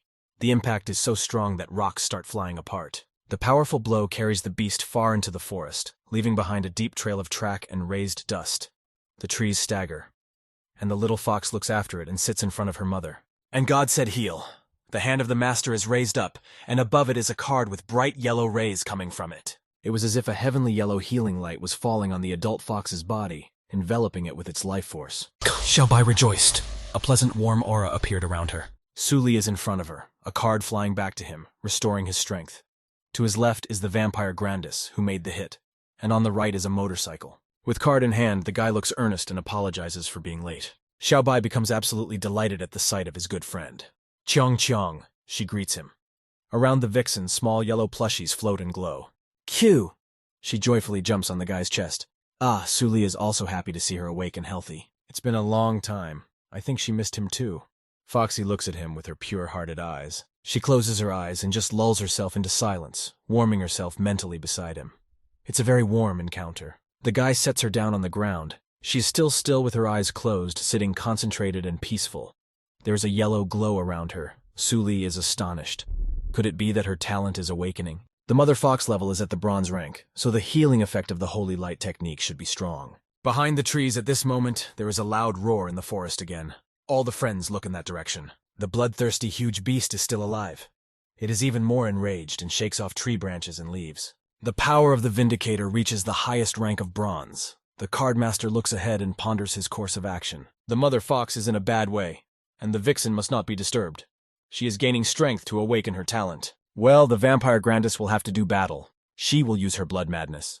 But first, Suli uses his new cards. He's unleashing Ice Rain into the battle. The powerful beast closes his hand against such a thing but continues to stand. He was not afraid of such cold. He growls ferociously and launches several of his signature light green wind blades into the fray. The guy uses his second card, a wall of earth. He calls for it to be erected. The wind blades bump right into these walls. Then the monster itself starts running forward and destroys them into shards. The beast completely shatters all the walls erected by the master. It rushes at Suli at a tremendous speed, its eyes glowing bright red. Then Grandis comes to the defense with her spear. She finds herself between her master and the enemy. Mouth wide open, claws sharp. The beast in body chains attacks the vampire. Grandis is catching on. It seems that this beast is indeed very strong and agile. He strikes with his powerful arm so that Grandis bounces to the side, bouncing high. He now applies his crowning technique of fusing wind blades that glow with a bright green light. Well, the hero immediately summons an ice shield, thrusting his arm forward. Thus he formed a barrier between his assistant and this evil mutant. But the enemy's blows are so strong that it destroys the ice shield as well. Then the heroine gathers her strength and summons blood control. She rises high above the ground and her sides appear like bloody wings. The enemy stands on the ground and looks up at her. With all her gathered forces, she aims a multitude of bloody spears at the beast. There is a confrontation between the bloody spears and wind blades of the two enemies. Suli observes this scene. After activating the power of blood madness, Grandis fights the evil one as an equal. Looks like we'll have to take a chance. At this moment, the guy pulls out the spirit recovery card given to him. A vampiress from above attacks her foe. All around her are only red spears in the white light, but the nimble fiend clutches Grandis' spear tightly in his jaws. He's very strong. He then cuts the arm of the vampiress with his sharp wind blades, who doesn't have time to dodge. She's screaming loudly in pain. Zlobaka didn't just hurt her, he cut off her whole arm. The hit Grandis now falls from the sky headlong to the ground. The master of cards calls out to her. Suli manages to run up in time to catch the character in her arms. She squirms violently in pain. The hero pulls out another card of his. He summons Su Miao-han, Shadow Leap. What, a shadow bounce? What are you talking about? Zlobaka just stands in front of the master perplexed. Suddenly, out of nowhere, a strong black cut appears right on the beast's chest. It howls loudly in pain. The blade trail leads to Su Miao-han. She made her crowning kill from the shadows. The viper howls loudly, a lot of thick black blood coming out of his wound. Meanwhile, the girl lands with her new dagger Viper's Kiss, which strikes its victim with venom. A rush of blood is activated. Grandis manages to restore his arm. Everything is the same as before, only the clothes are torn. Remaining in the arms of her master vampire summons bloody spears. Blood, blood. They are aimed to attack. The spears bring their power down on the evil one and finish him off. He has no time to respond this time. The defeated enemy falls to his knees before these three opponents from other worlds. It's all over now. Suli glances sullenly toward his opponent, and the vampire struggles to come to her senses. This difficult battle has cost the master many cards. He is back collecting them back to himself. If it wasn't for his high compatibility with Grandis and Su Miao-han, as well as his spirit recovery, he would have used up all of his strength even in the middle of the battle. It's only a subordinate of the Tyrant Mantis, and it was already so difficult. It's something to keep in mind. Suddenly, Suli looks into the distance in a puzzled manner. What is that? A glowing ball of powerful rays forms around the body of the slain enemy. Damn, it's going to self-destruct. The heroes try to bounce back in time. The strongest gusts of wind form around them. Such a powerful explosion can be heard and seen in the middle of the entire forest. It is like a fire, and instantly destroys everything near it. Suli and the Fox family managed to escape from the explosion, but the shockwave caught up with them. Now the guy is on his knees with a lot of thick smoke around them.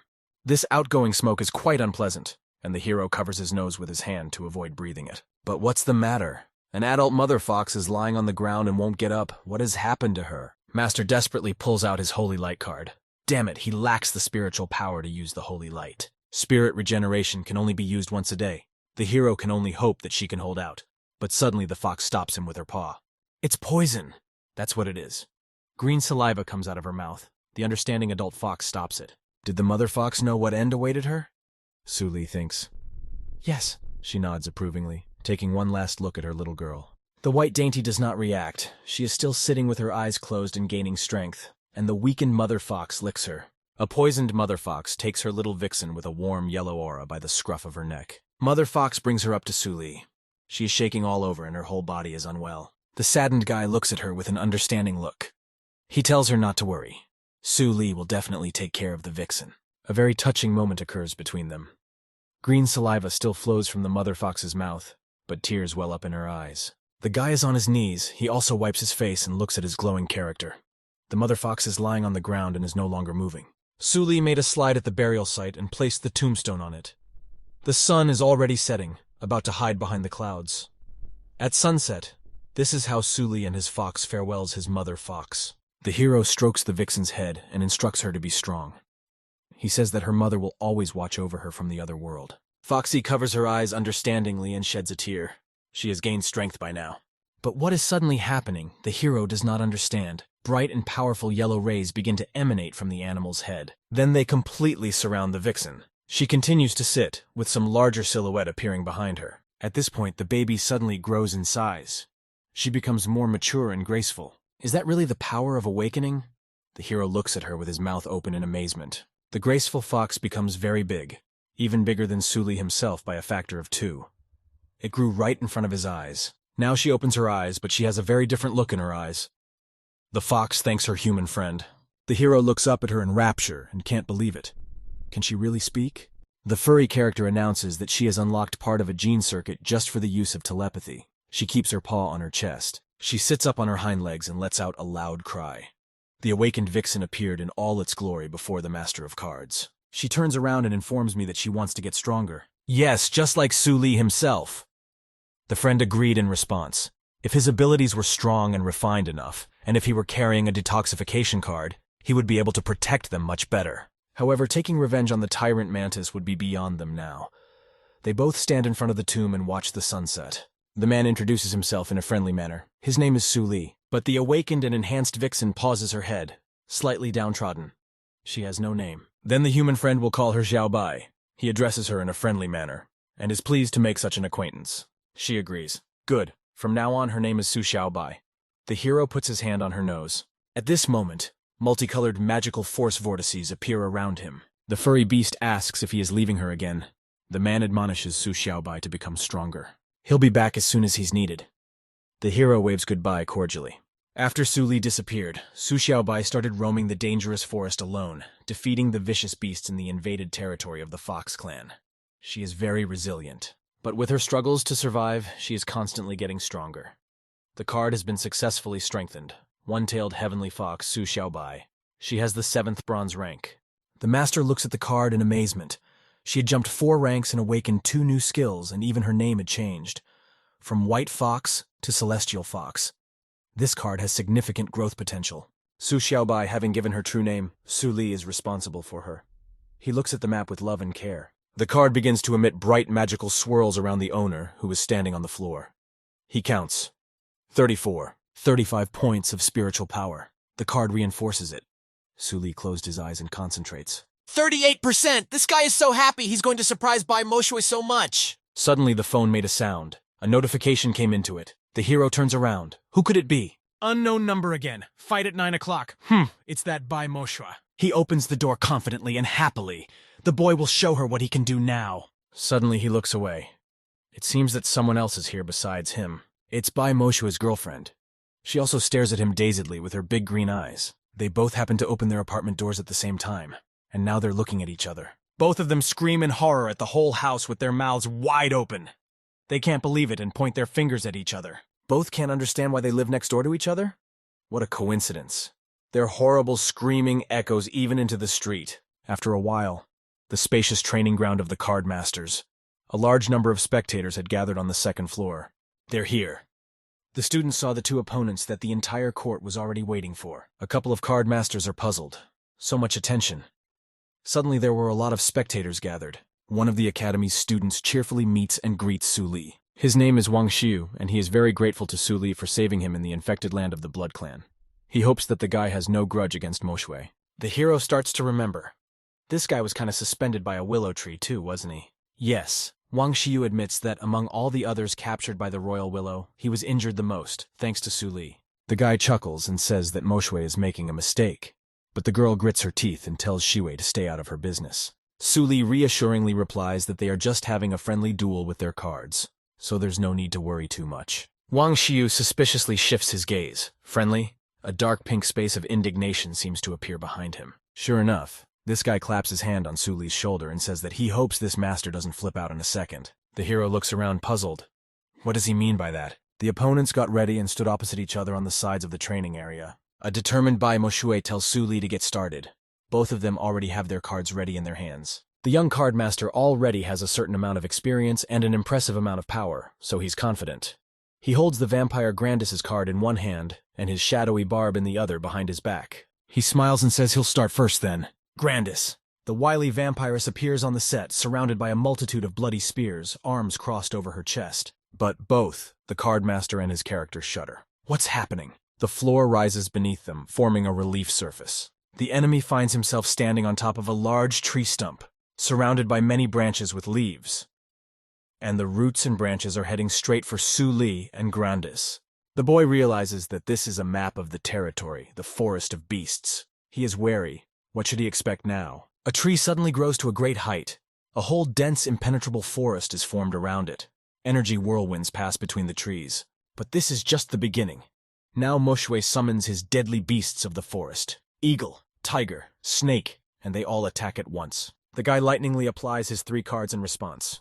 Su Xiaobai, Ice Shield, Ice Rain, Defense. The area is getting dangerous.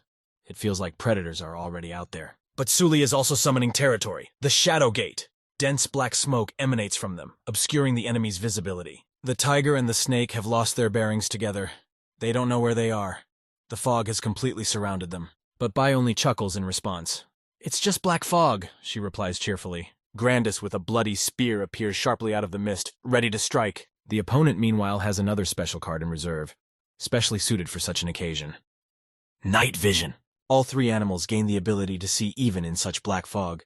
Their eyes turn green. A huge white snake with sharp fangs appears in front of Grandis. It is being controlled from behind by a sorceress from above. She wraps her arms completely around the vampiress's body, so Grandis now finds herself her captive. But a deep cut appears on the snake's body from which blood begins to flow. It is the resourceful Grandis who has activated the blood frenzy. She delivers a series of blows on a snake to the enemy. The raptor screams loudly in pain at his injuries. The vampiress is quite strong, and the snake dares to get so close to her. Grandis concentrates his strength to land crushing blows. Blood! Blood! The mistress is furious at this outcome. She curses and calls Grandis a damned vampire. The assembled spectators are very interested in the fight. They can hear the fight. It seems to be intense, but you can't see a damn thing. But one of the academy students smiles and pulls out his card. He says, "Don't panic." He throws the card right towards the training ground and activates the translucency. Another guy admires such a cool map. Damn, everyone can see that Su Li is in danger now. Spiritual power warning. At the back of Su Li's shoulder sits his favorite vixen. She seems to notice something unusual and looks on with a surprised look. There's an eagle flying overhead. We need to act decisively and quickly before it attacks first. Su Xiaobao activates his tail and his jab skill. The sharp, brightly glowing yellow needles hit right on the bird, which screams loudly in pain. A satisfied Xiaobai is once again lying in the arms of her master. Well done. He is very pleased with her. But a new danger lurks deep in the dense vegetation. There is a rustling sound. A huge and vicious tiger jumps out of the bushes, ready to tear up the cute Su Li and her fox cub. At this moment, the cardmaster snaps his fingers as if he had already expected such a thing. Suddenly, Su Miaohan pops up in front of the tiger and slashes it with her poison dagger. The terrible tiger is defeated. He lies in the clearing, wounded, and does not get up, closing his eyes. In the end, the falcon was also defeated. Su Xiaobao was able to reach it with her needles. The third predator, a huge white snake, is also defeated by the bloody spear of the vampire Grandis. But Bai Moshui only slyly grins for some reason. She tells Su Li not to rejoice prematurely. A forest of hundreds of beasts. Resistance to despair. She raises her hand upwards and summons many powerful, brightly colored whirlwinds with gusts of wind. Resistance to despair. Su Li is standing with the fox tiger on the grass, and I can't believe it. The whirlwinds surround the tiger and form a powerful aura that lifts him up. Then at the same time, the same thing happens to the snake and the eagle. Rebirth, plus an increase in rank. Xiaobai! The brute jumps off his shoulder and goes to meet the resistance. It's her turn. Su Xiaobai is undergoing a transformation. She becomes enormous in size and strong. She gets into a fight with a ferocious tiger. Su Li stands by and watches the fight. Meanwhile, Grandis is damaged. She seems to have been hit by a piece of wood and is falling down. Grandis? The cardmaster shouts loudly. What happened to her? Bai Moshui is standing next to his poisonous snake. Once she defeats Su Li's territory, he will no longer have the strength to resist. She orders her falcon to dispel the black fog, finding herself on high ground between branches with leaves. But the guy knows. Unfortunately for her, it's not a territory map, but Sumyohan's skill. Next, he pulls out his new special umbrella card and points it toward Grandis. Let her catch it. The character deftly picks up the umbrella. Bingo! The force of their contact is palpable. It fits her perfectly. The vampiress hugs the object and is energized. A rain of blood appears all around. Another trick! Bai Moshui looks down at this all happening. Well, she has something else to show for it too. She's causing a tide of beasts. Now a large herd of rhinoceros rushes from her towards the enemies, ready to sweep away everything in their path. These are very strong animals and they rush at high speed in a coordinated manner. The vampiress was able to recover. She is awake and smiling again. Umbrella amplification. Blood frenzy. Powerful, forceful blood waves emanated from around her, completely sweeping away the entire herd of animals. They're just flying around in different directions. The vampiress was pleased with the result. The umbrella was to her liking. The snake's offspring production is activated, and its eyes turn blood red. She reaches high up to the ceiling where the falcon is hovering and suddenly bites it. Their cardmaster can't figure out what it is? Damn it, it's vampire control. The snake's blood is contaminated, concludes the girl. Meanwhile, elsewhere, a battle between an enhanced fox and a tiger is still taking place. Tiger is very strong. It is not easy to defeat him. But the shadow jump skill is activated, directed in his direction. Su Miaohan appears with her poisonous sharp dagger. She's on the case, and acts with lightning speed. The girl manages to get right up to the tiger, and she pierces its head with her blade. A bright beam passes through the tiger. A murder from the shadows is committed. Yeah, it's like no one was expecting to see anything like this tonight. This duel is really something. Su Li actually crushed the eldest daughter of the Beast Tamer clan. The cardmaster, along with his characters, look at Bai Moshui. Isn't it time for her to finish now? But the girl only smiles for some reason, and pulls a few more cards near her face. And really, it's time to call it a day. The hero stares at her with his mouth open. The girl brought back all 3 bronze rank 5 bronze cards. Indeed. She smiles slyly and turns to her opponent. Hey, he played the white fox card pretty well. How about selling it? She can offer him a card 3 ranks higher than her for it, but the hero doesn't even want to listen and waves such a thing away. She's not for sale. His opponent laughs. Bai Moshui is full of surprises. Is she really up to something else? Does Su Li know the difference between an ordinary cardmaster and a clan cardmaster? She pulls out one card and holds it in front of her with a confident look. The boy is puzzled. What could it mean? The girl characters who are standing nearby in the back are also somewhat confused. Or did something happen to them? Su Li's body, it's not moving. What is this overwhelming force? The guy appears to be surrounded by some kind of blue restraining aura. The most significant difference between the two is the divine card, the girl warrior proudly informs. Clans gather a large number of card creation wizards and enhancement wizards to prototype legendary cards. After the birth of such cards, a special procedure of strengthening them from weak to strong begins to take place. As long as the clan follows this process of successive strengthening, the cards will acquire the features and skills of legendary cards step by step. And the divine card of her clan is the final form of the legendary card god of white tigers. A divine card, Su Li said with annoyance and clenched teeth. What a surprise. Wang Xiu bowed his head and crossed his arms, commenting that the outcome was predetermined. Su Li will be crushed by the level of that card. In his opinion, even Jiang Mingyue would not prove to be a worthy opponent for Bai Moshui. What a gift! How could it be that an ordinary cardmaster like Su Li can't resist her? The spectators are discussing the fight amongst themselves. In the polluted land of the Blood Tap, she just had an accident, for her strength is growing day by day. She sits riding right on the head of the giant tiger.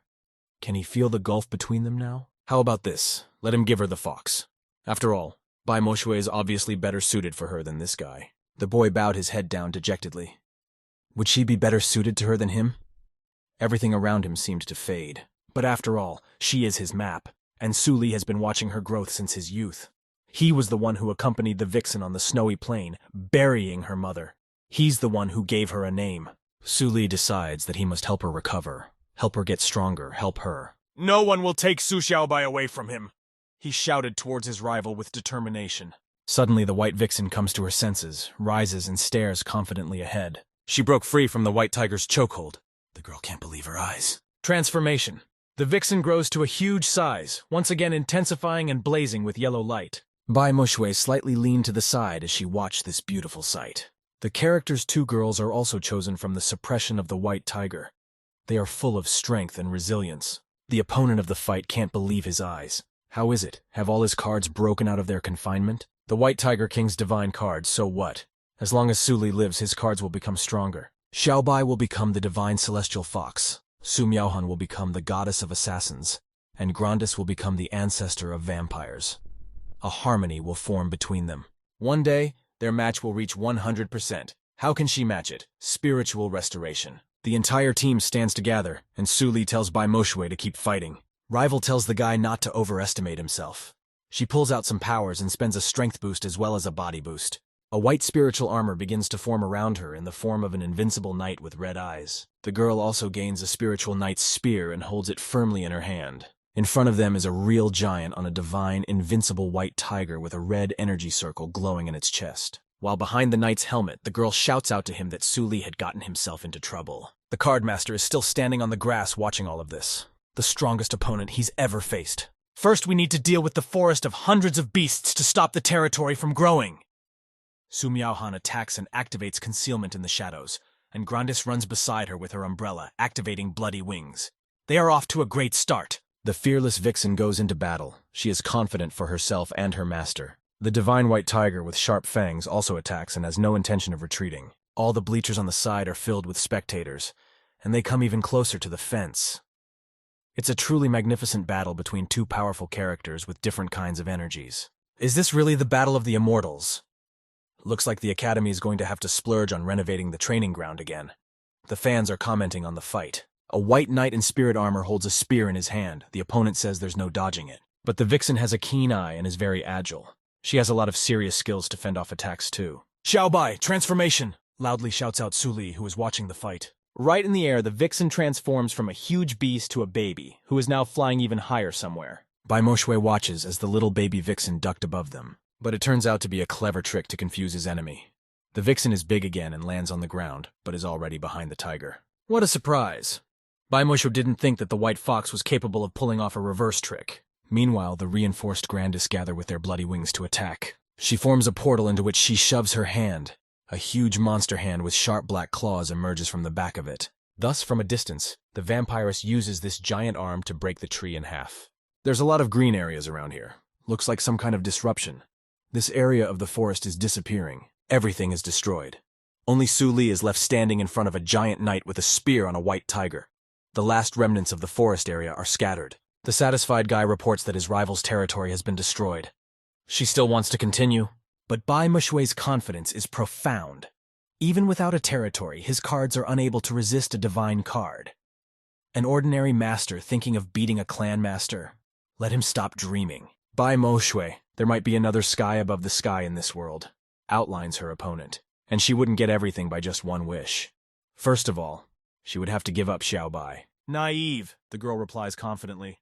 With the clan's money, there's nothing she can't get her hands on. No, she's wrong. There are some things money can't buy. The guy looks at her carefully and snaps his fingers. Shadow movement. Suddenly inside the cabin, Su Miaohan appears from behind. She comes out of the shadow gate. And such things are bonding! Shadowgrass puts his dagger right to Moshu's throat. The cockpit shield is starting to crack, and everything around it is also falling apart. How's that? The young lady watches it with tears in her eyes. Both the knight's spirit armor and the divine huge tiger itself begin to dissolve into the room. The two girls become visible to everyone. Now from such a great height with helplessness, Bai Moshui falls down at high speed. The guy picks her up and the girl ends up in his arms. She comes to her senses. Suli, is that him? The hero looks at her heartily and informs her that it's not a good idea to tie her pride and dignity to the clan. The girl twists her head around and turns red in the face. She has managed to be caught off guard. She doesn't answer anything, and silently resents it, looking away. Regular cardmasters are just as good as clan members. What they need to do is keep the cards in their hands safe. Constantly strengthen them and become stronger themselves, and realize each other's full potential. This is what it means to be a cardmaster. Suli smiled with complete satisfaction. Suli, did he win? The fans behind the fence on the second floor wondered. One of them takes hold of his head and can't believe it. He handled the divine card. In the office behind the glass, the principal himself was also watching the fight. He smiles and says that Suli is a good boy. In addition to his fighting power, he also has an enhancer talent. A woman sits behind him and smokes. She comments that he's only still at bronze rank. Let him be a second-level observation subject first. Suli bastard! Someone was more than a little angry and slammed his fist against the wall, making a strong dent. It's Zhou Qing.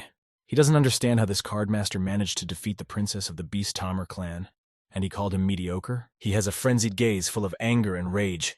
If it weren't for the black mist, everything would be his. Some guy appears nearby and is heard indignantly. He asks if Zhou Qing is in a hurry to go somewhere. After all, Su Li is just a bug. He will just appear and disappear without making a big wave. This guy stands half in the shadows and speaks with a sly look. With Zhou Qing's data, it would be simply impossible to surpass Su Li. Zhou Qing turns around and asks, "What does Wang Xiu mean by that?" That smirked and clapped him on the shoulder. He wanted to say that Zhou Qing is an entertaining person, so he wants to give him a chance. He shifts his sly gaze to the boy, intent on something. He pulls out a card and says she will now be Zhou Qing, and in exchange, he wants to get the assassin and vampire Su Li. The guy looks perplexed. Is it a forbidden card? Where did he get the forbidden one? Van smilingly replies that all philanthropists have dark forces that don't mind getting their hands dirty. And that's nothing. If he works for him, Xiu won't hurt him. He sees the master's hesitation and indecision and asks why he hesitates. Doesn't he want to settle the score with that murderous girl and get back his black mist? A friend slips him an unusual card. He has to act to get what he wants. After a while, Lingcheng Academy. People are walking on the paths, nice sunny weather. The two beautiful female students look at each other. They whisper that they see Su Li himself. Indeed, by defeating Bai Moshui, he has gained popularity in the academy, and it is annoying. Another guy comes to meet him and blocks his path with his arms spread out to the sides. He apologizes to Su Li for disturbing him. A welcoming student asks permission to introduce himself. He is Lu Chenfeng, ranked 3rd in the academy, and extends his hand. If Su Li remembers correctly, he also hung him back then, along with the others. What does he want? The guy gives Su Li a friendly hug and says he's his savior. He's been wanting to take him out to eat and be friends with him for a long time. And today is the perfect occasion, after all. He defeated Bai Moshui. What's he talking about? A little later, they find themselves in an establishment where the smells of delicious food are wafting around. There are many other people around. To Brother Li, a drink with a few ice cubes is poured into his glass. Two guys are smiling and chugging. There is a delicious hot meal on the table in front of them. Lu Chengfeng makes a toast to the hero who came to rescue the princess from the tree and gaining popularity in one fight. The hero smiles and sips his drink. He notices how his new acquaintance has a knack for touching on painful topics. He did not expect that, being a philanthropist, this man would be so down to earth. The friend becomes more serious in the conversation. He actually invited Brother Su on a matter. He's gotten word here. He warns Li to stay away from Wang Xiu.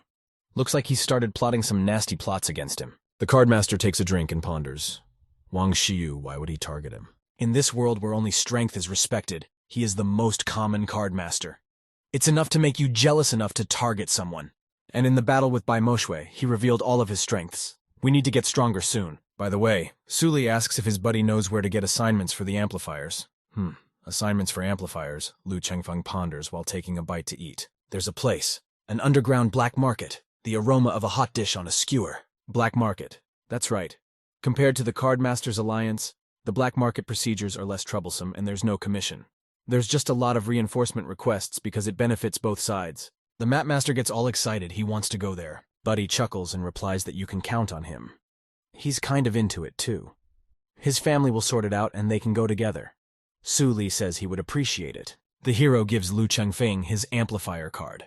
If he needs to amplify the cards, let him apply. The comrade notices that the ID card is with honors. His classmates greatly underestimate him. Chenfeng just had a rank 3 bronze card lying around that needed to be strengthened.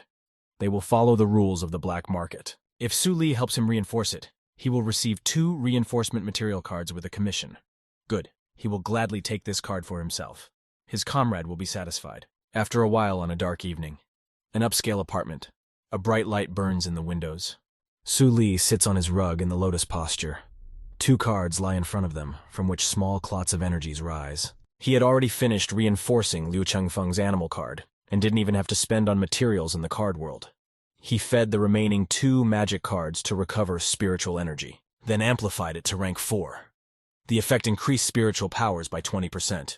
However, because the hero has a low level of correspondence with them, the feedback was too low. This kind of reinforcement will not be enough. We will have to continue to be wary of Wang Xiu, Su Li concludes. He looks at the program and selects the Vampirist card enhancement option. Find yourself and resistance to the sun. Grandis is one of his main battle cards. A portal of entry to her world forms in front of him. The Master of Cards decides to step it up this time. He is determined. It must finally be done.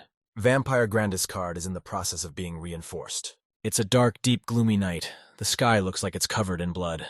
On the edge of a hillock sits an ominous large castle. Against the backdrop of a full moon, bats fly. On the sides are silhouettes of pale plants. The hero ponders. According to the system, the villain that hurt Grandis is Baron Carlos.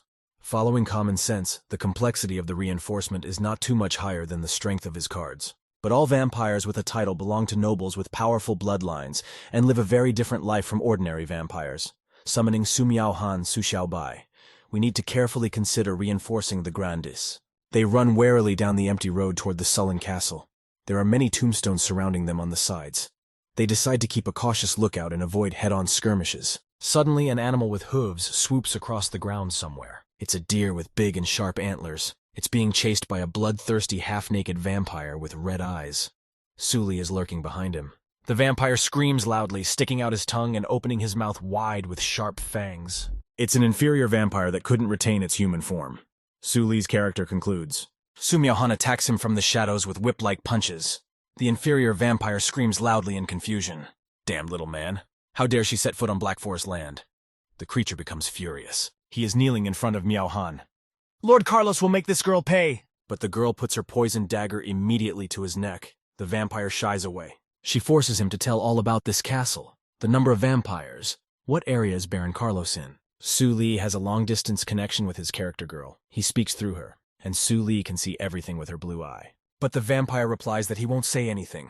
Lord Carlos will kill him, and it will be a brutal death. The girl skillfully runs the blade across his neck, energy emanating from it. Baron Carlos has left for his family's vampire feast, and he should be back very soon. He'd better get out of here soon, or he's going to die a very horrible death. Who else is in the castle? Continues to question the sexy warrior girl. The vampire guards and the captain of the guards, Mr. Abbott.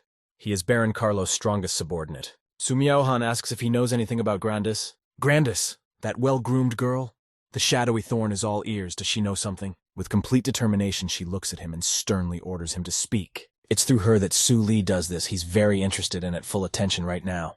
Lord Carlos turned her and made her part of his family. She didn't want to submit meekly and began to resist with her own will. It was as if she had lost her mind, locked at the very top of the castle. She's changed and acquired a noble lineage. Lord Carlos is very fond of her, and the discovery of the blood feast seems to have something to do with her. It shouldn't be like this. How did she manage to resist Lord Carlos, and why did her bloodline change? It's not supposed to be like this. After that, Su Miao-han does her thing and kills this traitor who is left lying on the ground. She walks away with the dagger. The vampire's statement matches the information on the map. Grandis just became a vampire and is mentally unstable.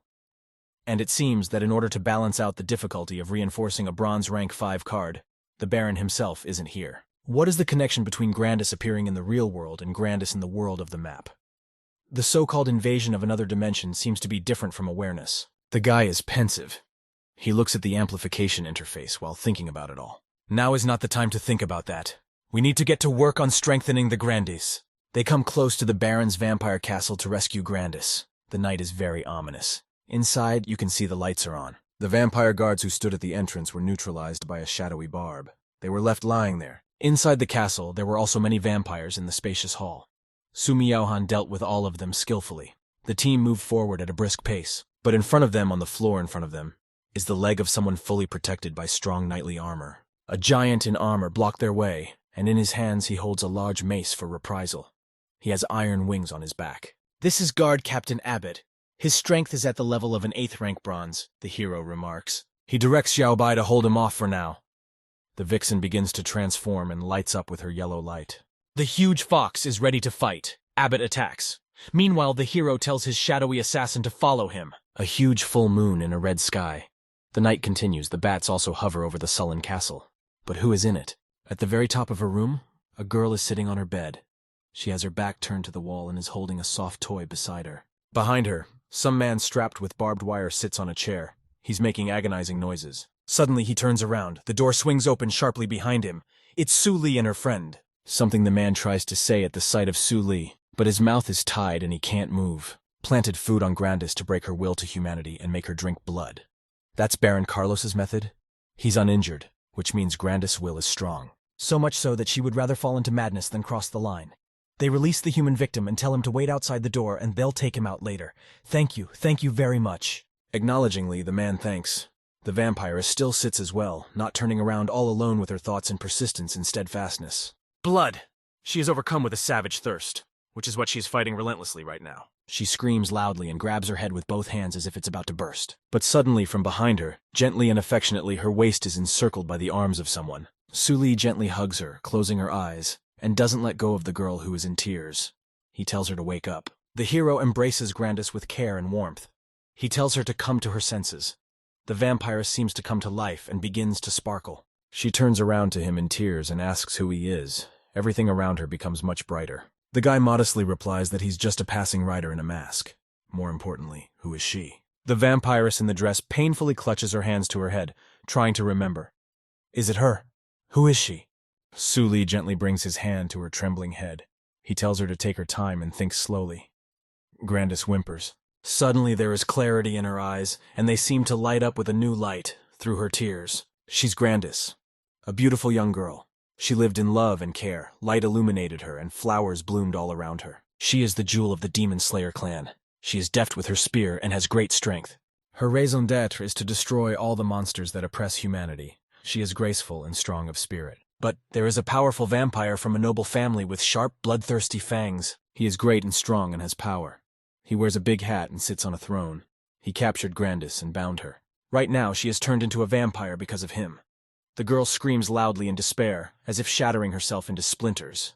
Suddenly she stops and falls silent, brings her hand to her side. You have to remember yourself. Cardmaster calms her down and wipes away her tears. Whether she's human or vampire, it's just a title. The most important thing is that she remains Grandis. They sit on the bed next to each other, talking frankly. The girl has her head down. What should she do? Suli says to kill, exterminate them all.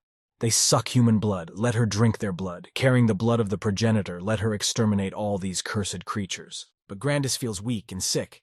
She asks this man to help her. The guy brought a gift with him. He gives the vampire a lovely umbrella. It will give her strength. Bloody fox. Meanwhile, the battle between the character and guard Captain Abbott is still going on. She bounces elusively throughout the high-ceilinged tower. Sunlight is already beginning to filter through the windows. The heavily equipped Abbott has a hard time dealing with Xiaobai, who deftly dodges and attacks. The guard is all enraged, the white fox playing him off as if he were a boy. He misses and shatters the window, landing on the floor with a clatter and raising a lot of dust underneath him. Su Xiaobai only shakes off the particles from her shoulder in response. She is very agile and has many skills. Damn it! Abbott's on a rampage with his giant spear. He leaves behind only destruction in his own castle. Large tall doors open into the hall, beneath which runs a patterned rich carpet. The guard turns around in bewilderment. Who else could it be?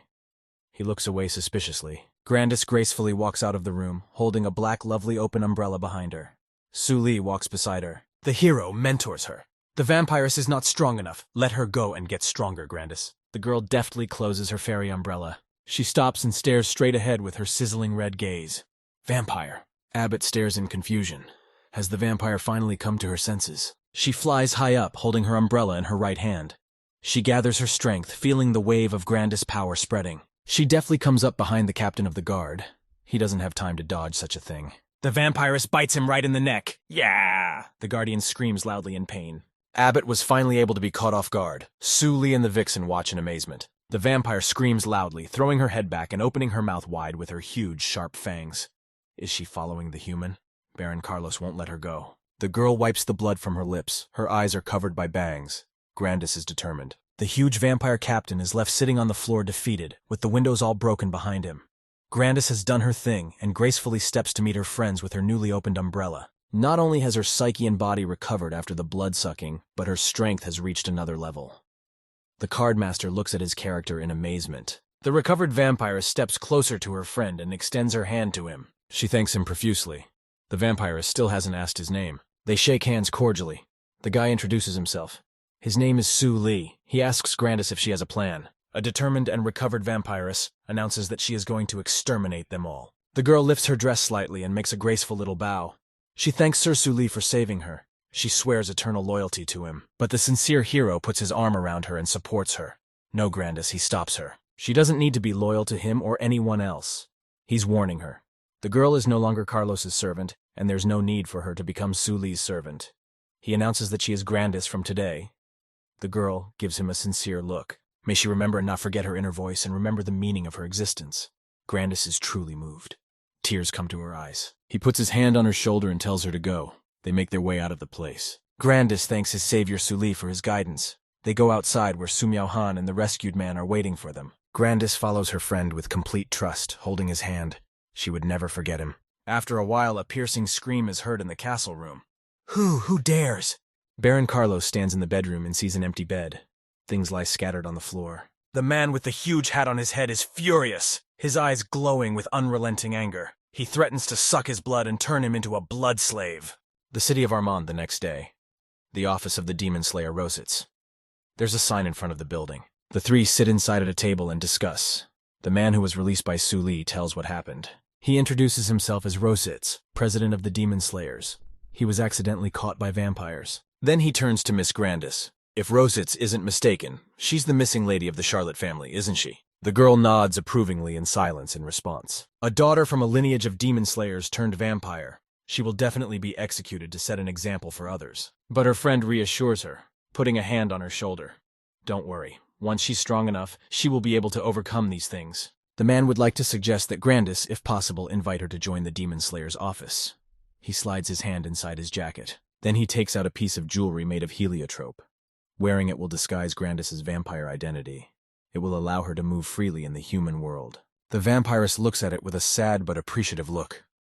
What should she do about it? Su Li's character says that she can't live among either vampires or humans. Therefore, joining the office will be her best choice. If the situation changes for the better, the subsequent evolution of the map world will go smoothly. The vampiress obediently takes the jewelry and agrees to join. She puts it on, and the hero ties it in the back so the jewelry can be used from that point on. Just then, a miraculous transformation takes place. Grandis begins to be surrounded by brightly colored force vortices. She is confused, and now begins to shine with her lovely aura. Now it's a joyful, young, well-groomed girl. She turns to her friend and asks how is the effect on him. The master of cards stands frozen in amazement for a few seconds. It's so beautiful. Nothing but stars. But Grandis is even more embarrassed and turns away from him. That's not what she asked. Well, Rositz sits across from them and raises his hands. Mr. Su Li, Miss Grandis, welcome to the Demon Slayer office. The happy guy puts a glass of water to his mouth. As it is, he might as well stick around for a few days, to savor the elegance of the vampire world. The office may be small, but the guy feels inexplicably cozy in it. A beautiful bird sits on the office sign outside on this sunny afternoon. Rositz walks over to a drawer that hangs on the wall and pulls something out of there. He opens the envelope and reads it carefully. An errand has come to his office. It's addressed to the esteemed Mr. Rositz. Recently, people have been disappearing in the villages, and vampires are suspected of attacking. The sender hopes his office will help eradicate the vampires and bring peace back to the village. All three buddies are standing outside the office. Grandis calls out to Su Li. What about him? Her loyal and trusted friend. The master of cards reassures her. Don't let him worry. He won't leave without saying goodbye. The boy thinks he still knows too little about Rosika. Grandis and the president leave together to deal with the situation. Su Li waves goodbye to them. He hopes that Rositz is an honest and decent man. He hopes that Rosicrucian will be able to take care of Grandis while he is away from the map world. It's a dark night in a remote village. There's no one around. The whole sky is red. The lights are on in the small houses. A man with a lamp in his hand meets two people. They're from the Demon Slayer's office, right? He asks them to follow him. They are heading somewhere, but Su Li along with his shadowy assassin are not far away following them. Lurking, Su Li ponders for a moment. This is the first time he's encountered a branching story in the card world. I wonder how it will affect the final effect of the amplification. A shared vision is activated. Su Miao-han watches with his blue eye behind the couple. They are both walking somewhere, between the houses on the street. There are some people lurking in the shadows, looking out and grinning. Su Li is pleased. It's good that he hasn't left yet. It's not that simple. He's monitoring the situation with shared vision. In other words, any evidence left behind was destroyed, Rositz says, taking a seat with Grandis in some room. After conducting an examination, a man holds up glasses of drink to them. He apologizes, but they will have to wait out the night before they can act. He leaves, closing the door behind him. They can have tea and rest for now, the old man says softly. Well, all right. Rositz holds up a glass, about to take a drink. Wait it out. Suddenly, a yellow bright glow from the blade appears in the air. Where did it come from? It was the white fluffy fox Su Xiaobai with her needle tail. She knocked the glass out of the man's hands before he could realize anything. She then jumps into Grandis' arms. Rosette smiles and recognizes her. Isn't that Suli's vixen? Why is she here? But Su Xiaobai looks down and tries to show them something with her furry paw. An overturned glass lies on the floor from which the drink has leaked out, but noxious vapors are emitting from it. The tea is poisoned. The man stares angrily at the floor. Sparks seem to appear around him. Su Li and his assistant burst into the room. They have already caught that traitorous old man. Su Li! Grandis is calling out to him. Is he here? The guy smiles in a friendly way. He informs me that he was worried, so he decided to follow. The whole team stands together, and Rositz holds his hand to the back of his head in bewilderment. He admits that he didn't expect to be trapped again. Mr. Su Li saved them again. If Su Li guesses correctly, the purpose of the errand is to recruit monster hunters to provide food for the vampires. The old man, closing his eyes and leaning down, let a tear fall. He was forced. If he didn't do as they say, they'd turn all the villagers into vampires. Grandis is furious. She didn't expect to find traitors conspiring with vampires here. He asked about the traitors. What is she talking about? The cardmaster doesn't understand, standing at the open door. It is a community of heretics opposed to humanity. Although vampires are the sworn enemies of humanity, there are many among humans who worship vampires and wish to become their vassals. For this reason, they won't hesitate to betray their kin, just to get their power. Grandis clenches his fist and threatens to kill all those bastards. But Su Li raises his hands. He has an idea about it. He tells the captured headman to tell those heretics that everything has succeeded. The man agrees. The master of cards smiles. He's plotting to outwit his opponent. After a while, a group of people with their heads covered enter the room. You can't see their faces. And in front of them, Grandis is lying on the table and Rositz. He tilted his head back. It looks like both of them are dead. Hehehe. These monster hunters were so easily trapped. One of them notices that it's a pretty girl. Grandis is lying on the table, wearing her fancy dress with a bow on the back. It's a shame to just hand her over to the vampires. Maybe he should do something first. The man smirked, stuck out his tongue, and folded his hands together. At this moment, Su Li struck him from behind with a whipping blow. Ah, that hurts. Who is it? She asked. Damn it! They turn around and see that the headman has betrayed them. Su Li stands together with a shadowy barb in front of them.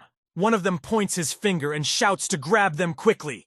The group of heretics intends to finish them off and quickly runs towards them. Suddenly, a giant Xiaobai fox appears in front of them. The people retreat to the side. Hush, he pronounced. They are even more angry and shouting.